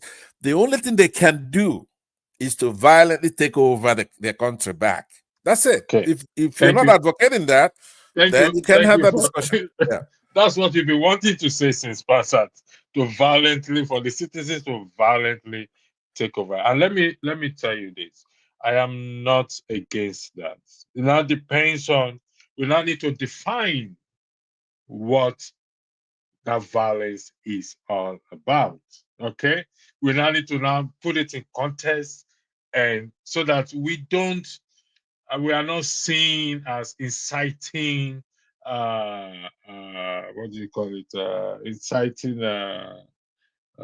there's a word I'm trying to use. There's nothing wrong. There's peaceful protest. It's another form of violently taking over the government. Let's assume we have this movement that take over, that sit in front of the houses or the Senate or the presidency and say, 1 week we are not, or we shut down business. You know what? If we're going to die, after all, we are dying anyway. So we better just kill our just a means of what the actions that citizens can take. Like Mr. Tony said there, if the Igbo people who have that power in command, there's a way you put it, Mr. Tony, can you help us with that, please? They command the retail sector of the economy. They command the retail sector. If in the entire country, not that sit down Monday sit down that has no effect, that does not affect the governor, the government in that state.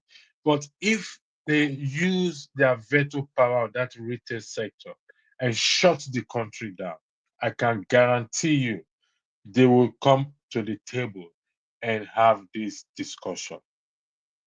So that's another form of violently taking it by force. I mean, if I want to use this. Anyway, Igu said, the floor is yours, please. Your 3-minute closing argument. Please, since there's our brothers that just joined us, they have not said anything, I leave the floor for them. All right, Awibon and Taiwan, you're in. Let's you speak, please. Yeah, thank you, and good evening from here, from my little beautiful city of Bolgatanga in Upper East region. And Depan, I salute you, sir. Good evening to the rest of you and those that are listening to. You see, there is something I would like to put across. If the CIA, the FBI, etc., has pronounced Tinubu, the Nigerian president, as a big asset to them, he should watch himself. If you look at, most of you know the history of Fidel Castro. Fidel Castro was a very notable, ally of the United States until he broke out with them. And he never found it easy till the day he died. And remember that Fidel Castro speaks better American accent than any of you that are living in the United States. Fidel Castro. As I had opportunity to visit Havana so many occasions as well. If you look at Saddam Hussein was also an asset, a great asset to the United States. He was used against Iran in that 8-year gruesome war. He was being funded by the United States as well, State Department. So these are some of the things that we should consider. If you look at the history of Osama bin Laden as well, it goes a long way to tell us what these people can do with your own people. And he should also watch himself, because the day he part ways with them, it is not going to be easy with them. Take, for instance, the one that is living right now is Charles Gangitela of Liberia. The man that went me to go to Liberia to fight for 3 years, 8 months. He parted ways with the United States when ECOWAS single-handedly made him the president of Liberia. They used another American Liberia who took over from him after they forced him. The same people, they forced him on self-imposed exile. That saw him, that brought him in Nigeria, I think in Calabar or thereabout, during Obasanjo's time. The heat was on, but the Nigerian government could not protect the person they promised to protect until the man tried to run away through the Cameroon borders and he was arrested. Today, he is there serving his jail term in The Hague. These are some of the things that is going to happen to anyone that has been recognized as an asset by these people. When you come to our people, when you say electricity, you say the role of the people. How can you hold a government, a setup that it did not, vote to account? How would the National Assembly investigate one of their own? They will not. There is no investigative department in Nigeria that is going to dive into this. And when the people revolt, what happens? Have you forgotten the Lekki massacre? What did the CNN said about the Lekki massacre? These are the questions that we need to ask ourselves. And for me, I have taken a path, and that is my own decision, my own. I support whatever that is going to disintegrate that country, because the unity of that country is a curse to everybody. It has made Nigeria not to move forward. As I was looking today, I think dollar to naira is so huge. Even my own, what is going on? Price of a liter of petrol that you have the raw materials to produce. You are competing with the same price with those that doesn't even have the natural resource. What is going on? When we are looking up to Nigeria to be the big brother, they are shrinking. When Goodluck Jonathan was there, it was $500+ billion assets. Today, instead of improving, it is retrogressing in a very fast manner. Today, it is $200 and something billion in GDP now as we speak. So that are there, that have elected themselves against the wishes of the people. The only thing I see is that they are going to use him. Remember, they tried to use him to invade Niger. If not, that the people over there stood of those that has given him that access, tag. Thank you, and that is what I have to say about it. Thank you very much. Folibi, are you still there? Okay, Folibi. Gentlemen, we will be back here. If you can join us on Monday, that will be fine. Just look at the page. I don't know what time it's going to be when I'm going to set it up. Mr. Tony Passat will be the guest. And listen, when I say it's with the people, let me put this to you. If let's hypothetically say we sit down, we do nothing, do you think anything will change, in your opinion? No, nothing will change. But there are some certain things that people will do. See, if you look at that system that has, there are, you see, when we've been doing the same thing all over and all over again without any result. We've been doing the same thing over again without no result. And these people are not even ready to make amends. So they what are don't you even proposing? care how the people. My own proposal is what my people, my mother's ancestral people are doing, the Biafran people. Let everybody go home and answer their father's name. As simple as that. If joining together is going to cost the life of people, if going together is going to cost the life of people, there are so many lives that have been lost, not just through the bullet or the accidental discharge or willful killings of the Nigerian people through hunger as well, miselectricity. So what is the next solution for people? Must we continue in order to keep Nigeria one? Then people will continue to die. That's the answer to that question. No, we don't have to. No, you just answered the question that is sit down to the people. We don't have to live together. So for that to happen, the people have to react or respond or do something. Is that correct? That's your depending on what they are going. Depending on what they are going to do. Because for me, no. Let's forget about what they are going to do. Awiba, hold on one second. I just want to get something from you. Please, I want to. Hold on, Igusia, please. Awiba, what you are proposing is sit down for the people. Let's forget about how they will go about it for now. Is sit down to the people to do something on the fact that we don't have to live together. Would that be correct? I think it's frozen. Okay, Awiba is frozen. All right. Okay, gentlemen. I don't want us to overdrag this thing because we have another day on Monday to delve on this. I would like put to your thank. weapon in the backstage until he's then come back in.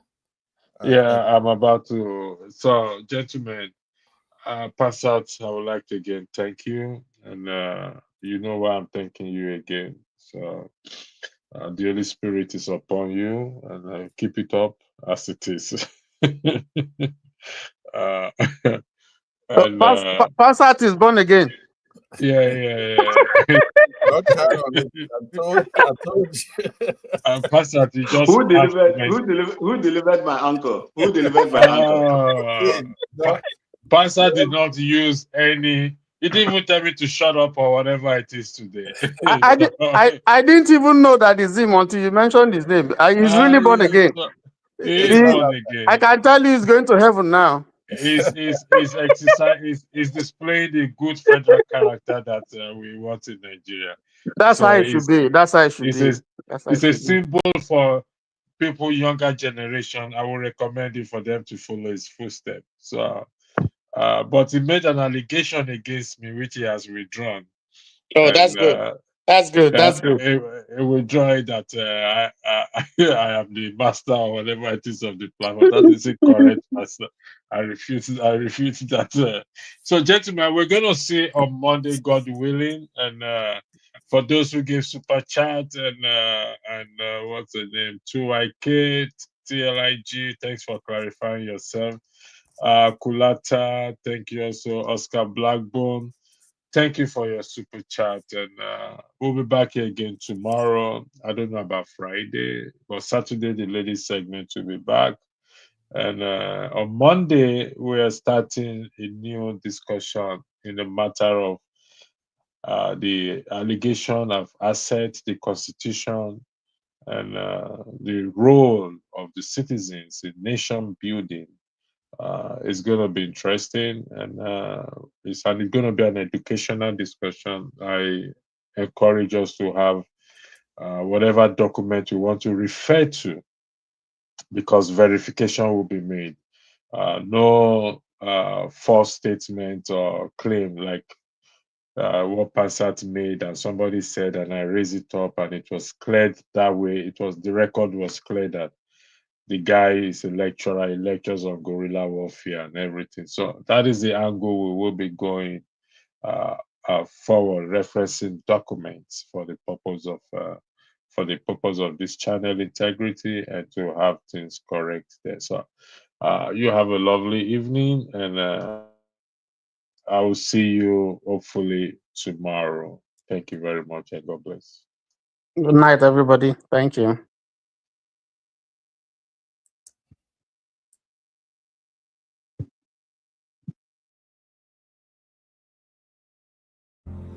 Arise, O compatriots, Nigeria's call obey, to serve our fatherland,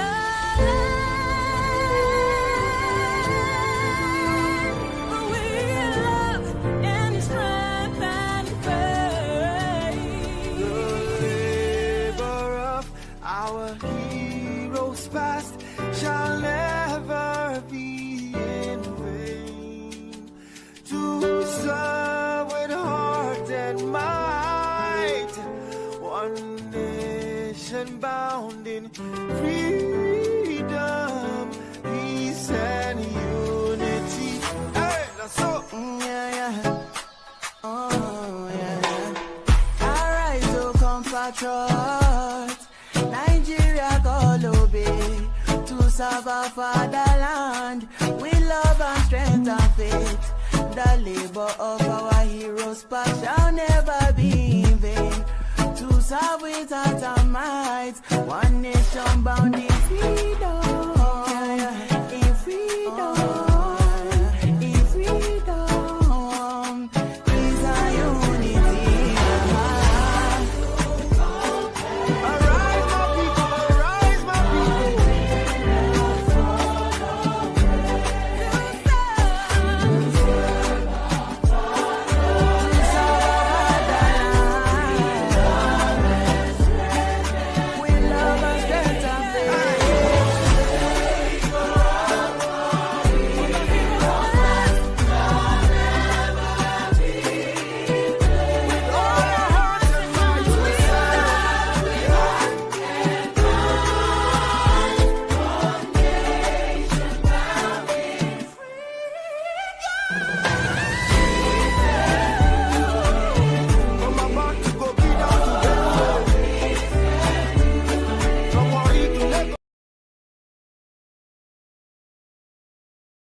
Thank you. Thank you so much for watching. Thank you. Have you subscribed? Yes, you. Have you subscribed? You. Yeah, before you go, click. It's free. Click.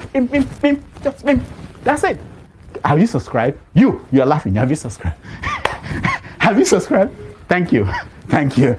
Thank you. Hey, madam, thank you so much. I can see you. I can see you. We have to get to 100,000 subscribers. This by the end of the year. How are we going to do that if you don't subscribe? Yes, you.